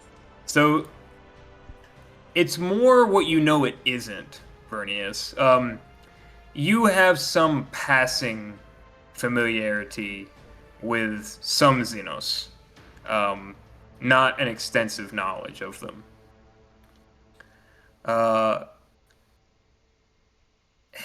You know of the two different types of Eldari, the Dark Eldar, and the just the Eldar. It's the Drukhari and the Eldari. You know this isn't their make. You are certain it is not that of the Orc. The Orc has no keen mind for infrastructure like this. If you had to guess, this is some Xenos that has perhaps not even been cataloged at this time. This may be what equates to a new discovery. Whatever information is left of these Xenos, if any. You do not think that this is... You're almost certain this is not an Eldari settlement of any variety. So, Ghost, the gate, is it What was around it? Like mountainous terrain? Like it goes into somewhere, right? It's not just a gate that's sitting there free standing, like going into a new dimension or something. No, it looks like there are structures behind it, but what it seems like is that whatever infrastructure was around the gate collapsed. Okay. So there are some like hints of walls or things like that that are no longer there. It looks So like it it's was like the built in door this of a building that is no longer there. The building. more or less, yeah, Okay. yeah. Basically, if you blew the whole house down, but the door stayed up, Right. is what it looks like. Yeah, Vernius would kind of call over to to Cassian. I say take care because that structure there. Focus the pictograph. Yes, in the distance, on the gate. Much too intricate for orc work. And this is not from any Eldari settlement I've ever seen. Perhaps undocumented Xenos, Lord Captain. We must use caution. But wouldn't that be worth something if we could take that gate back with us? He completely ignores the fact that the gate is humongous.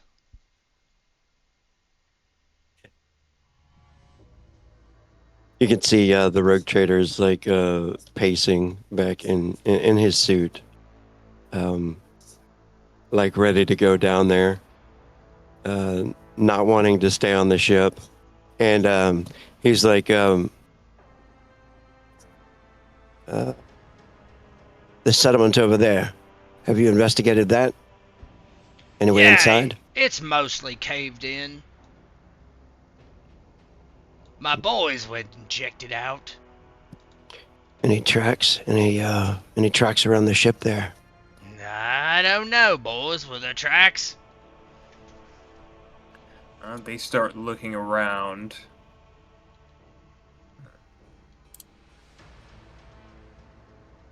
Somebody is still here. Maybe. Or they're dead. We have some boot prints, my lord, and they trail over, and they look, and one of these big craters. There appears to be. They look over the side, and there look like marks where people might have climbed down, perhaps set up some pinions or some kind of device to head down into the this shaft. There's like a rappel or something that is attached to the side here that they grapnel down on. No, they went down that hole.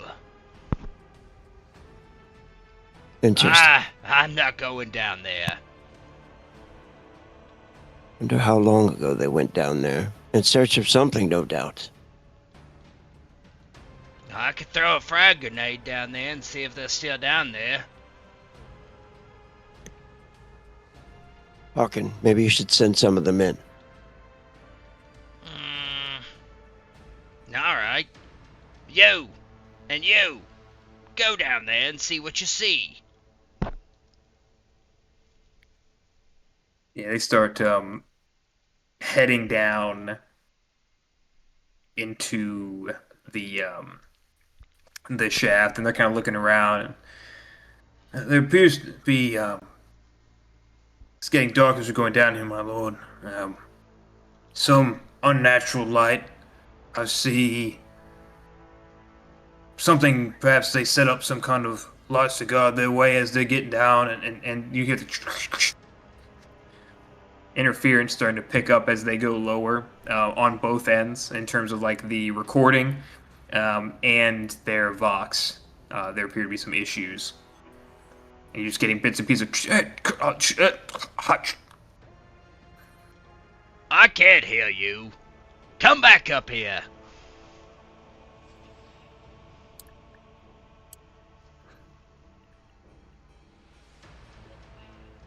We'll wait for them for a little while, and I guess keep searching the area. Yeah, after a while, he just says, they're probably dead. They went down, said they saw some unnatural light, like something's been set up down there, And now they ain't responding. Probably dead. My lords, can you hear me? No! By the Emperor, they're alive. Yeah, they start climbing out of the hole. Lost contact, my lords. Sorry, I did not want to press on without being able to relay the information. You're smartin'. What did you see? Down the bottom, there's metal grating, flooring. There's an underground section with some lights set up. It appears that I think they're new additions. I think they were brought by whoever might have went down here. My lord, this seems like we should have a bigger force down here to explore. Kill anybody in the way and steal all the stuff. This could be what we're looking for.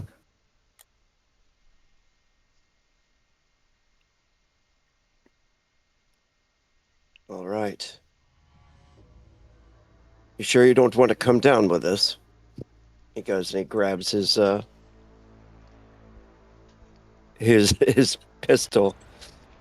I think after realizing the ruins are a little more intellectual, the Seneschal will head and get his void suit and reluctantly follow his captain. I'll wait for your arrival, my lord. I ain't going down there, though. He reminds you again, he's not going down. Is there any way to get us down there? Oh, yeah, you got shuttles. Yeah. Yeah. Oh, you mean like into the hole or onto the planet? Yeah, down into the hole. Is it like a huge huge hole, or it's pretty small? It's to scale. I mean, you can see kind of the guys standing next to it, right? It's pretty large. There is some equipment already set up there. You could see about bringing more if you wanted to scale it more quickly. Like if you wanted to have multiple people going down at once. Because as it is, it would be like people going down just one at a time by that grapnel they have set up. Yeah, out of character, Harkin probably wouldn't pick up on this, but I'm not. We might want to send drop a pretty big force of hundreds of men down here and start kind of securing the area.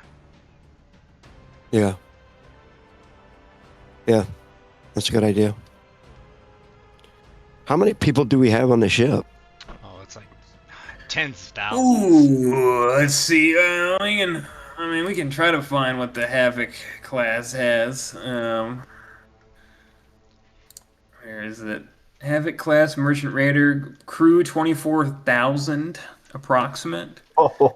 So I would say you have at least a couple thousand armsmen. I mean, you would have to. I can try to get a more precise number. Drop a battalion on their ass. Yeah. Yeah, I mean, shoot. We could even check this site and then check for more, I guess. 10% of a ship is armsmen or voidsmen at arms. So it would be... Almost 2,500. Yeah, it'd be like 2,400 guys. So you got like 2,400 armsmen. Oh, yeah. So that's a good idea. Bring down a bunch. We're rolling out quite a few number of squads. Do we want this do we want 100 total, 100 in addition to the 12 that are down here? Or? Yeah, we'll do 100 total and then set up a base camp and start exploring around. Right. And so I'm assuming all of this takes multiple hours to organize and to execute and get into position and all of that.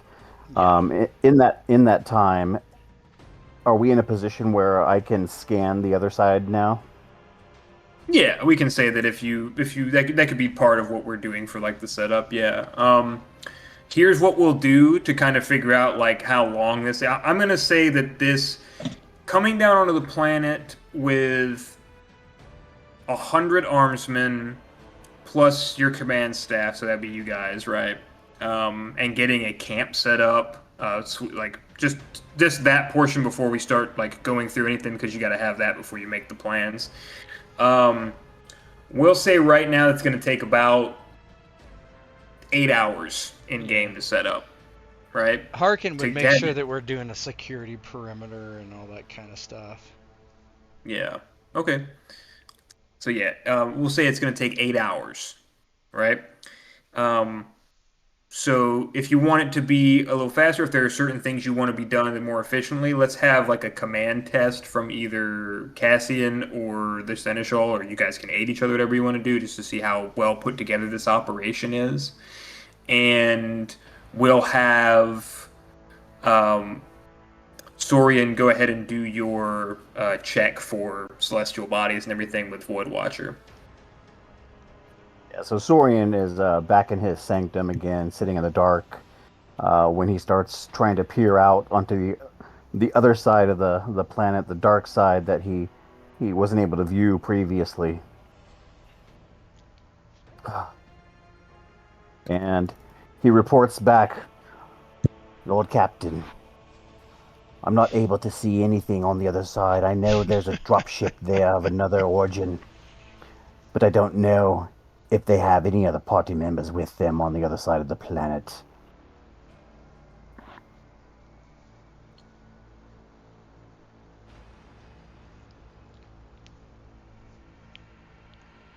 All right then, Saurian. We'll send some more men to investigate that as well. And Lord Captain, if you don't mind, the possibility of xenotech information, wisdom, maps, star maps. I would like to join this away party, if it pleases you. Of course. I'm excited to get down there as well. I don't want to sit up here where everybody else does all the fun. I don't know about fun, sir, but my curiosity definitely needs to be sated. Curiosity, fun, whatever you want to call it. All right, then let's get it done. Yes, Lord Captain. And Saurian starts suiting up in his void suit and getting prepared to go down. So we'll have a, I guess like a camp A and a camp B or something. So you're gonna have split camps. Yeah, at the other ship he found. I think this is all in I think one he's general assuming. area. Yeah. Yeah. Oh, okay. Is it? All right. Yeah. Or yeah, I haven't. There's not been any confirmation. I think just because I think it's a fair assumption given that there is this unoccupied vehicle, right? So it had to come from somewhere. Okay, that's the vehicle that we're talking about. Yeah. Okay. So it's gonna be. Is it still one camp? Are we splitting camps still? Or? No, just one camp. I thought Okay. he was talking about another vehicle was found on the other side of the planet. Let's So go I ahead misunderstood. from our whoever wants to lead it or do the operation. Let's get a command test to see how well put together things are. What's your command, Doc? I got 42. Oh, I do not lead men at all. Seneschal might be decent at it. You can make the roll, but I would aid you. I have 51. Ah. Okay, so if you're aiding him because you have command, I think it's a +5 for aid. Okay. Let me see. Let me make sure that's correct. My command is 17 before I add my negative modifiers.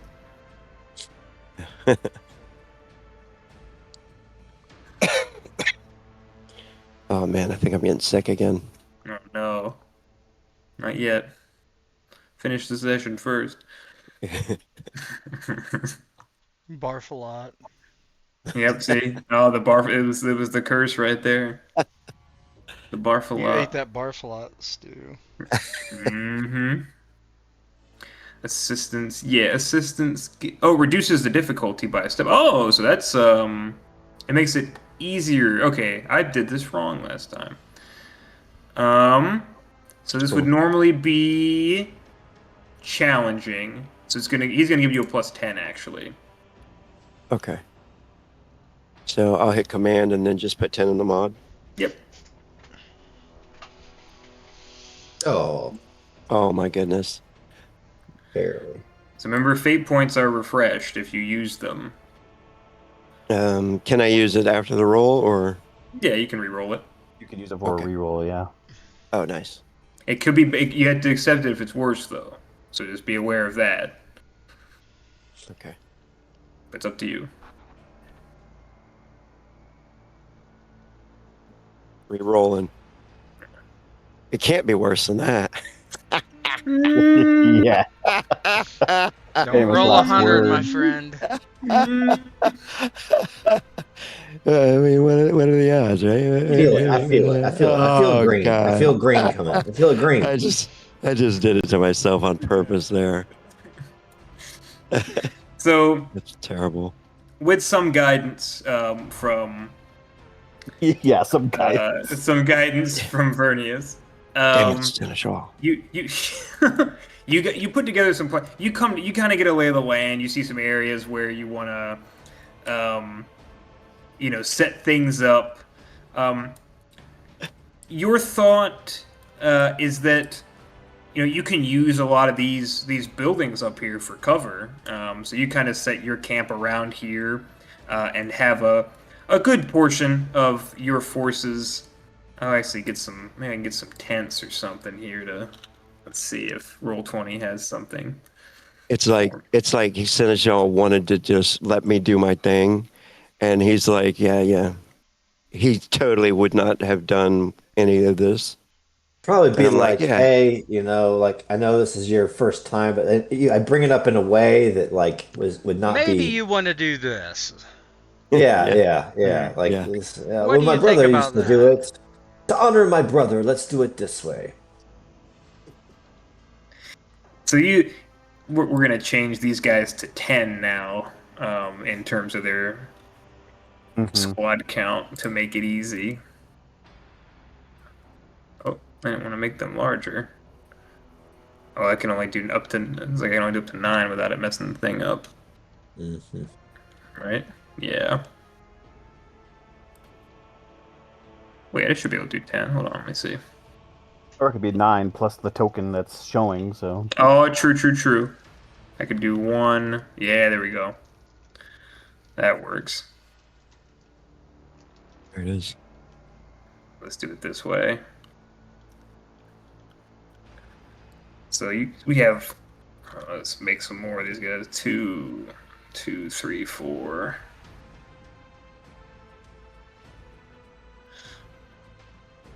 5, 6, 7, 8, 9, 10. All right. Next time we're going to drop with 1,000 guys, Ghost. Uh, I well, want to separate them into tens. What? 3 groups Come of on. 7. Copy 100 paste, groups of copy 8. paste, copy paste. copy paste. All right. So you have your men kind of set up a camp up north here. It's set up among the buildings because you think that, from your perspective, you did a lot of fighting out of houses when you were a smuggler, and it was good to have that kind of cover. And there's all different reasons you have for this. And this is what you ultimately come up with is a base camp that's set up in rubble and ruins, among the city. So from this position, right, and you guys, everybody's come down. So let me get you guys out here. It's Cassian. Make you a little smaller. Seneschal. Saurian. So you all come out here, and you spend. It takes a little bit longer than anticipated to get the camp set. It's about 10 hours to get the camp set up, but it is set, and your men are here, and now you're all planet side. So what is the plan going forward? You guys can discuss it and figure out what you want to do. What does the environment look like as far as lighting? Is it daytime, nighttime now? Is it getting darker? Is it dusk? Is it... Your scans of this planet revealed that it has 30-hour day-night cycles, and your initial party with Harkin arrived at hour 18. So you are about into what would functionally be closer to like midnight for standard Terran time. It's like hour 28 of 30 right now, roughly. So it's dark. It is dark. Yeah, it's starting to get dark. You've got some lighting up. I don't know if they're called. I know that if there's a specific name for them, 40K eludes, man. They're like torches and things like that. We've got like torchlight and things like that. Not torchlight, but like flashlight torches. Yeah, you've got lighting set up, things like that you've brought down. We'll see how well these were set up by your men, though. Okay. Yeah, you guys have floodlights kind of out around the camp in a good 360-degree way to have it pointing out from the camp, and some low light in the camp itself.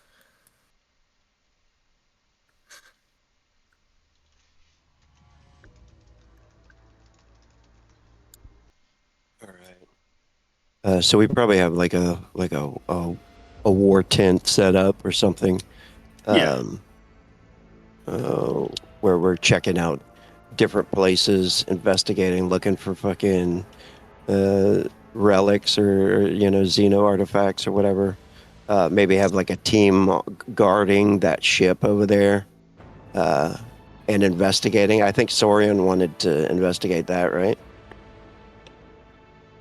The vehicle? Yeah, were you wanting to go in there or?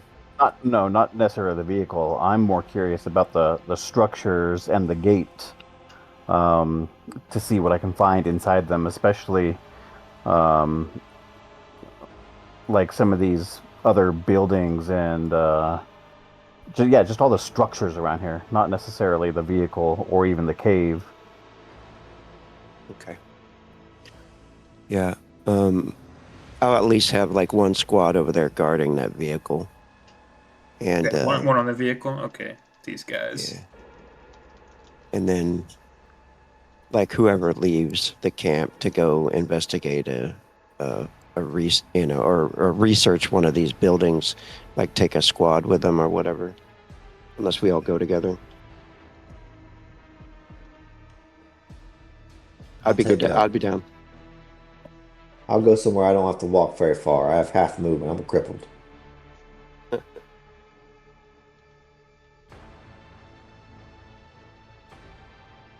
I'll take the hover around. So you're going to look at like the building with the machinery in it? Yeah, sure. All right. The four of you, are you taking a squad? Yeah, I tagged it here. I don't know if you guys can see that. With the machinery, it's this one here on the north. Yes. Yeah, let's all go over there. And symbols on the floor. Yeah. Right. Can you see that little tag that I put on there? Yeah, I see. Oh, okay. I didn't know if you guys can do that. So you guys head over to the building that you were told had like the machinery and things like that. And you said you had one squad with you? Yeah. Oh no, all 100. Sure. tensile acids. Oh, let's get these guys in. I used to have this dude that wanted to bring like his 19 NPCs with him everywhere he went. I love it. His dwarf bodyguards, perhaps. Perhaps so. Oi! These guys. His retinue. These guys come in, fan out behind you. You come into this building. There's a great deal of rubble and damage that's done. Just broken furniture, broken machinery. There's something here that maybe resembles some kind of like aesthetic fountain, perhaps, but whatever would have been inside of it is long since gone. There's a large twisting piece of metal that is similar to a sculpture here. There are markings on the floor in some strange arrangement, and there's a large machine to the top left of the room that appears to have perhaps skeletons at the base of it. What would you like to look around and see in this room?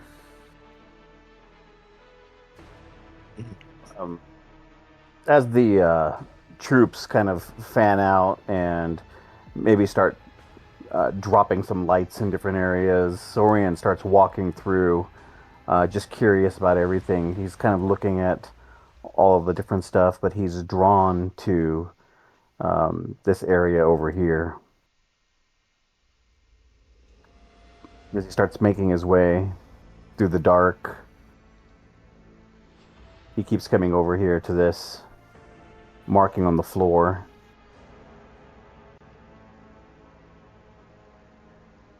I'll head more to the center. Starting to like walk towards this thing. Harkin stays with Cassian. Stay with me, my lord. Yeah, Seneschal just kind of slowly taps along behind them and just looking around and starts to gaze up at this big statue. Dorian, go ahead and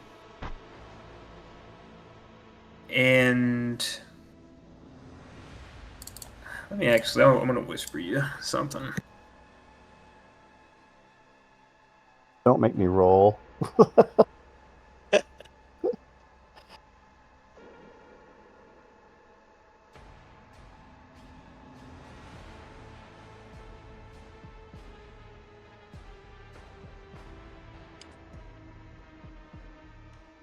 And then you guys are looking at this big like statue metal piece here. Yeah, I think my eyes are really drawn over to this thing, but he's like walking towards this at first, noticing the skulls on the ground. He's kind of taking an interest in that, and then Harkin walks up and says, "Stay with me." Like he's getting a little too far ahead of him or something, and he waits for Harkin. Yeah, Harkin just makes sure that he's next to Cassian for Cassian's protection.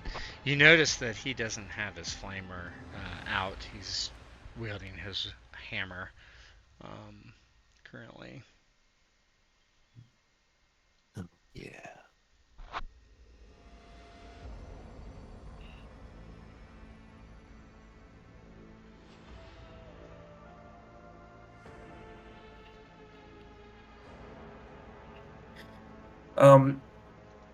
Yeah, so are you investigating the skulls, or what are you guys doing here in the middle?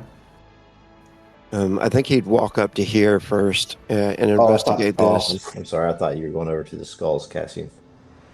Yeah, I will eventually turn over there, but he comes up and investigates this first, and then he's really drawn to that over there, though.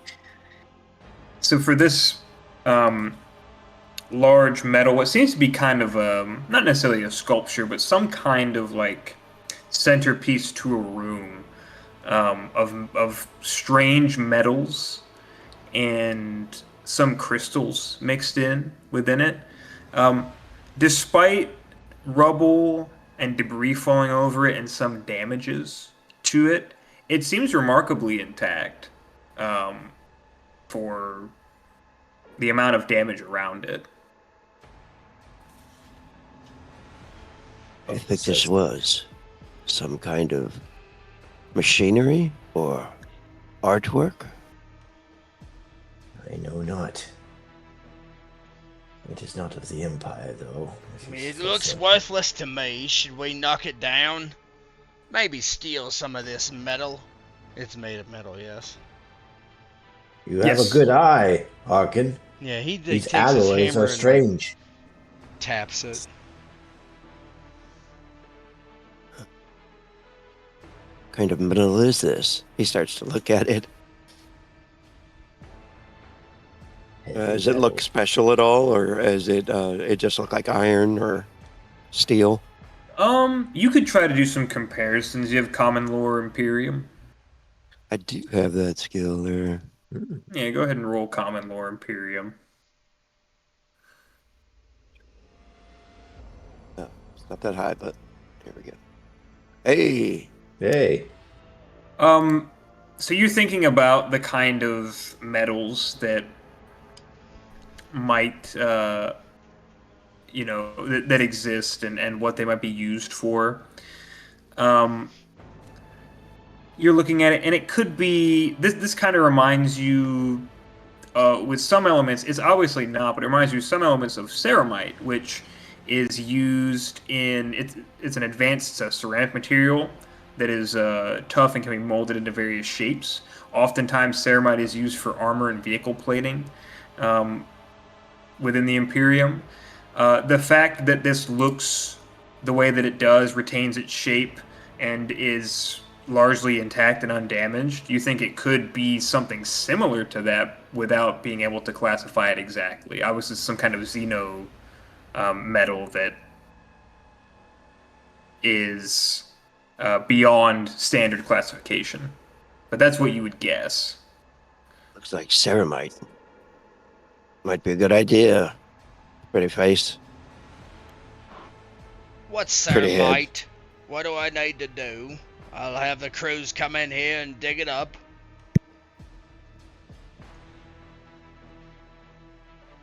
We'll take note of it. Yes. Probably take it with us. Melt it down. Are those skulls over there? Are they human? He starts to walk that way, and kneels down in the shadow, and tilts one of the skulls into the light. Looking at one of the skulls, you can see they are very clearly not human. The jaw structure is all wrong. The eyes, the sockets are too large. The teeth, they don't have any of the traditional canines in the human jaw profile. They're all very flat, actually. There's not really any sharp teeth in the mouth whatsoever. The skull is a bit more bulbous than a normal human skull. You do not think these are human. It's possible maybe an abhuman strain, but the skull shape is very incorrect. Oh, Lord Captain, these are most decidedly not human. The cranium, the brow ridge, the jaw structure. It's all wrong. As he gets up there, he looks and notices, the differences in the skull, and looks up at the machinery that's standing right there, kind of looming over them. He looks off towards Saurian too. Have you found anything, Saurian? And Sorian's kneeling on the ground. He's got one hand on his staff, kind of leaning his weight onto the staff as he has his other hand actually down on the ground. He's touching these markings on the ground. I'm not sure, Lord Captain. They have the appearance of something in orbit, something celestial, but I can't make heads or tails of it. It's foreign to me. Nothing I've seen before. Nothing I'm aware of. I'm going to record it so I can study it later. And he records a screenshot of it with the in-suit cameras that everyone's been using, and files that away. And he uses his staff to stand up, and he starts walking back over to the others.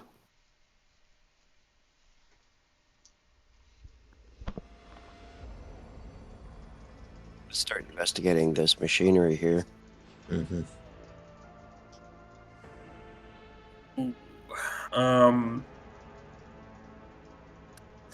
Does anyone have lore xenotech?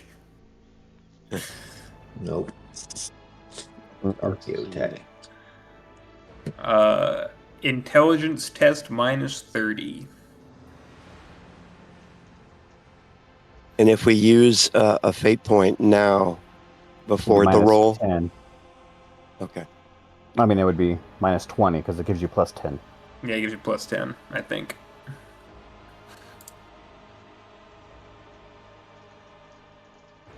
It's -20 though, is that, or -30 you told him? Yeah, -30 if it's unless you have xenotech. No, Yeah. Ooh. Intelligence is 30. None of us have any idea what this is. I guess I'll use one too. You can re-roll with it too, right? Yeah, you can reroll. Let me do it one more time. One more time, baby. One more time.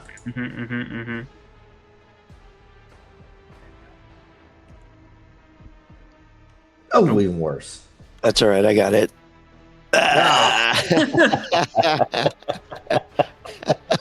Hey, We so dumb. Hey, pretty head, we dumb. You might actually get a reroll. You're 44. That's Oh, That is I think you forgot to do the -30. Oh, It would've- I did. Yeah, it would have been a +10. Yeah, it would have been a if you used the fate point for the +10, it would have been a 24 threshold. It's Yeah. fine. See, as you guys are all looking at this thing, and no scratching clue, our heads.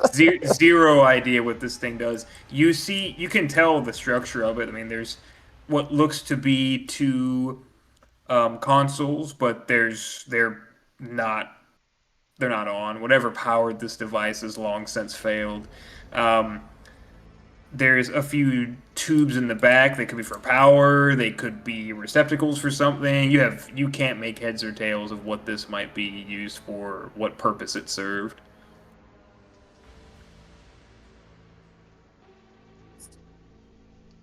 Might have to send a tech priest here.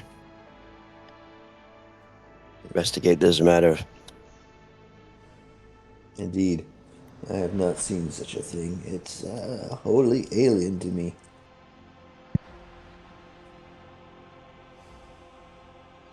That looks pretty, but perhaps we should get on with the other things.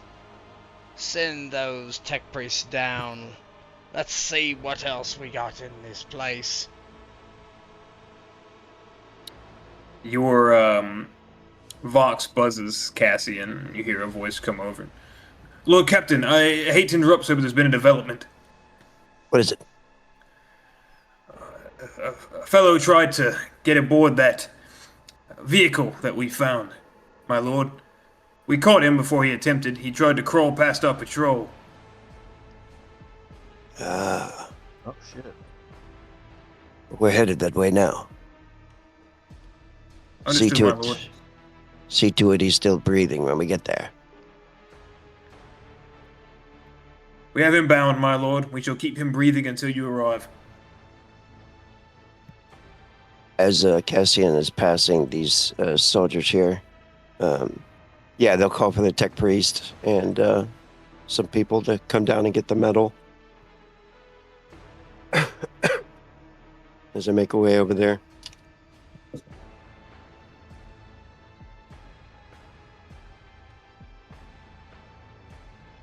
We do have a tech priest, don't we?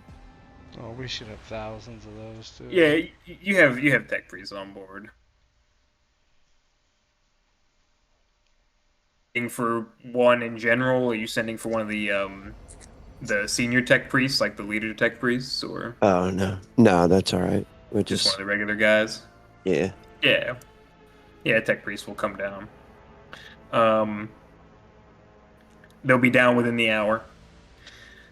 Um, so yeah, you head back out um towards the camp, and they bring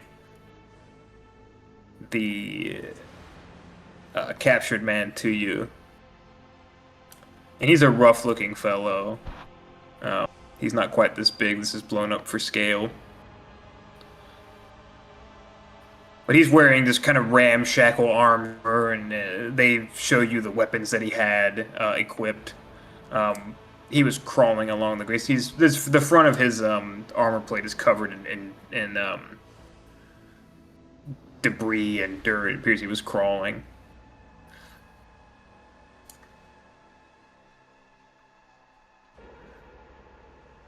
When Cassian walks up, probably through the crowd of men, does he look human or augmented, maybe? Oh, very much human. Yeah, Cassian just looks him over for a second. And what kind of weapons did he have on him? Does he have any identification marks? Oh, he has no. It's everything he has looks like it's been stolen from somebody. None of his equipment seems to match. His weapons, he had a hand cannon and a pump action shotgun that had been laid out on display for you to see. He'll look at it and look at the guy and say, "What is your name?" Piss off. What did you say? He'll reach down and grab the guy by his head and lift him off the ground, squeezing his skull. You better treat the Lord with respect or I'll squish your skull. He'll do it. It's a terrible thing. I've seen it. I can roll. Put me down. Like, yeah, go ahead.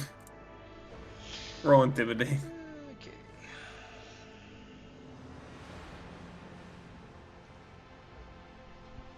I would like to use a fate point. Sure. Yeah. Hey. See? Yeah. Damn. You needed it. Damn. It's close. You lift him up off the ground. He's kicking his legs. Let me go. Put me down. Damn You better you. stop talking. Start talking now, or your brains are gonna be on the outside of your skull. All right. He doesn't put him down until he starts yapping. What do you want to know? My name? We need the truth. Your name. What are you doing here? My name's Castigan.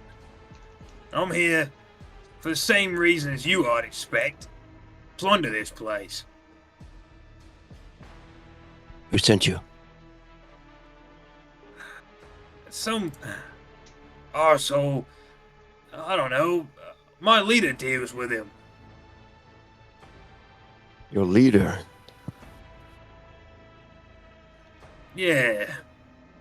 I got hired on for this job by Hars Klingman. You know him?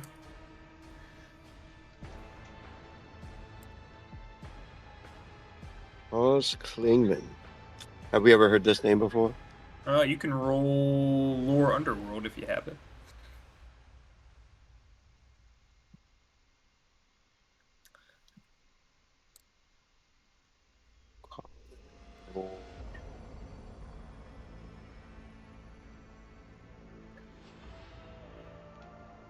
Yeah, not familiar. Doesn't ring a bell.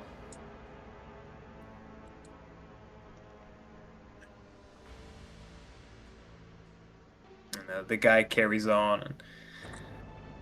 picked up a job from some fancy, well, ain't fancy, but some fella from Footfall. Just trying to make some money. Well, did you Drone find kill. anything? He recognizes that he is being held up in the air. I mean, yeah. What did you find? Where is it at? You see, we went underground, right? I mean, it's there. There's a trove. Lots of things. How many men are down there? What defenses do you have? Perhaps I'll press gang you into our crew instead of squishing you. Don't take this the wrong way now, but I'm less worried about you and more worried about this planet. No? You ain't seen them? The dogs. The little things that go underground. I seen them. I got keen eyes. You know they ain't dogs then. Much worse than dogs. Lots of them. And more still, we're trying to move careful, quiet. But you lot are making a ton of noise. We had a dozen men come down here. There's 6 of us now. Well, we got hundreds. And we ain't worried about no little dogs. Make an awareness test. Again? When Harkins Yeah. Harkins All says 4 of that, you can make an Cassian's awareness. like looking at the ground, a little worried now. He's like, oh shit.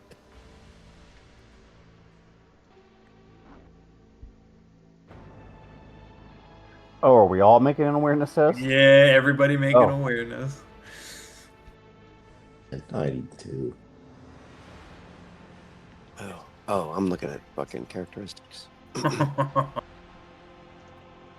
Oh man. Literally half of all my rolls Oh shit. have been 90 or above. I'm sorry, Sorian. That's tough. But... Cassian took the warning to heart, as as the guy was like spitting out the truth, the facts. He's like starts to look at the ground and like, oh shit, there is a bunch of dudes down here making a bunch of noise. And you have that realization, and you have saved everyone from being completely surprised, because you see this before it begins to happen. As you hear him talk about the planet and these things and how many of them there are, you happen to cast a glance around your camp that you have built on solid ground of which these things live. And you begin to see these piles of dirt being shifted all around your camp. Cassian, Copy paste. As dozens of these creatures begin to burst out of the ground. Making mole rats. Cassian, he shouts out a warning to everybody. Look alive, man! And reaches for his weapons. And as you're preparing, drawing your weapons, getting ready, there is this initial burst as they come out. It's these horrific, this kind of squelching noises that they're making with their mouths. And then silence as a great rumbling comes from this circular structure and bursting through the wall. The Uber doggy. Oh, man. It's a begging! And screams. And that's where we're going to end for the night. That's all yours, Pretty Ed. Yeah. I don't have my Oh, flavor. Harkins. That's Harkins' problem. Not our problem. It's yours. Yeah, that's all his. Well, I'm gonna be like, hey, let's get back on the ship. Yeah. Extraction. Yeah. It's a little bit bigger Yeah. than Amble. A little bit. I had 8 rolls tonight, and 4 of them were 90 and above. That's brutal. Well, Yeah. at least it wasn't a warp navigation or something then. Yeah. Yeah. You hit the warp navigation good. All right. We'll do. Alrighty.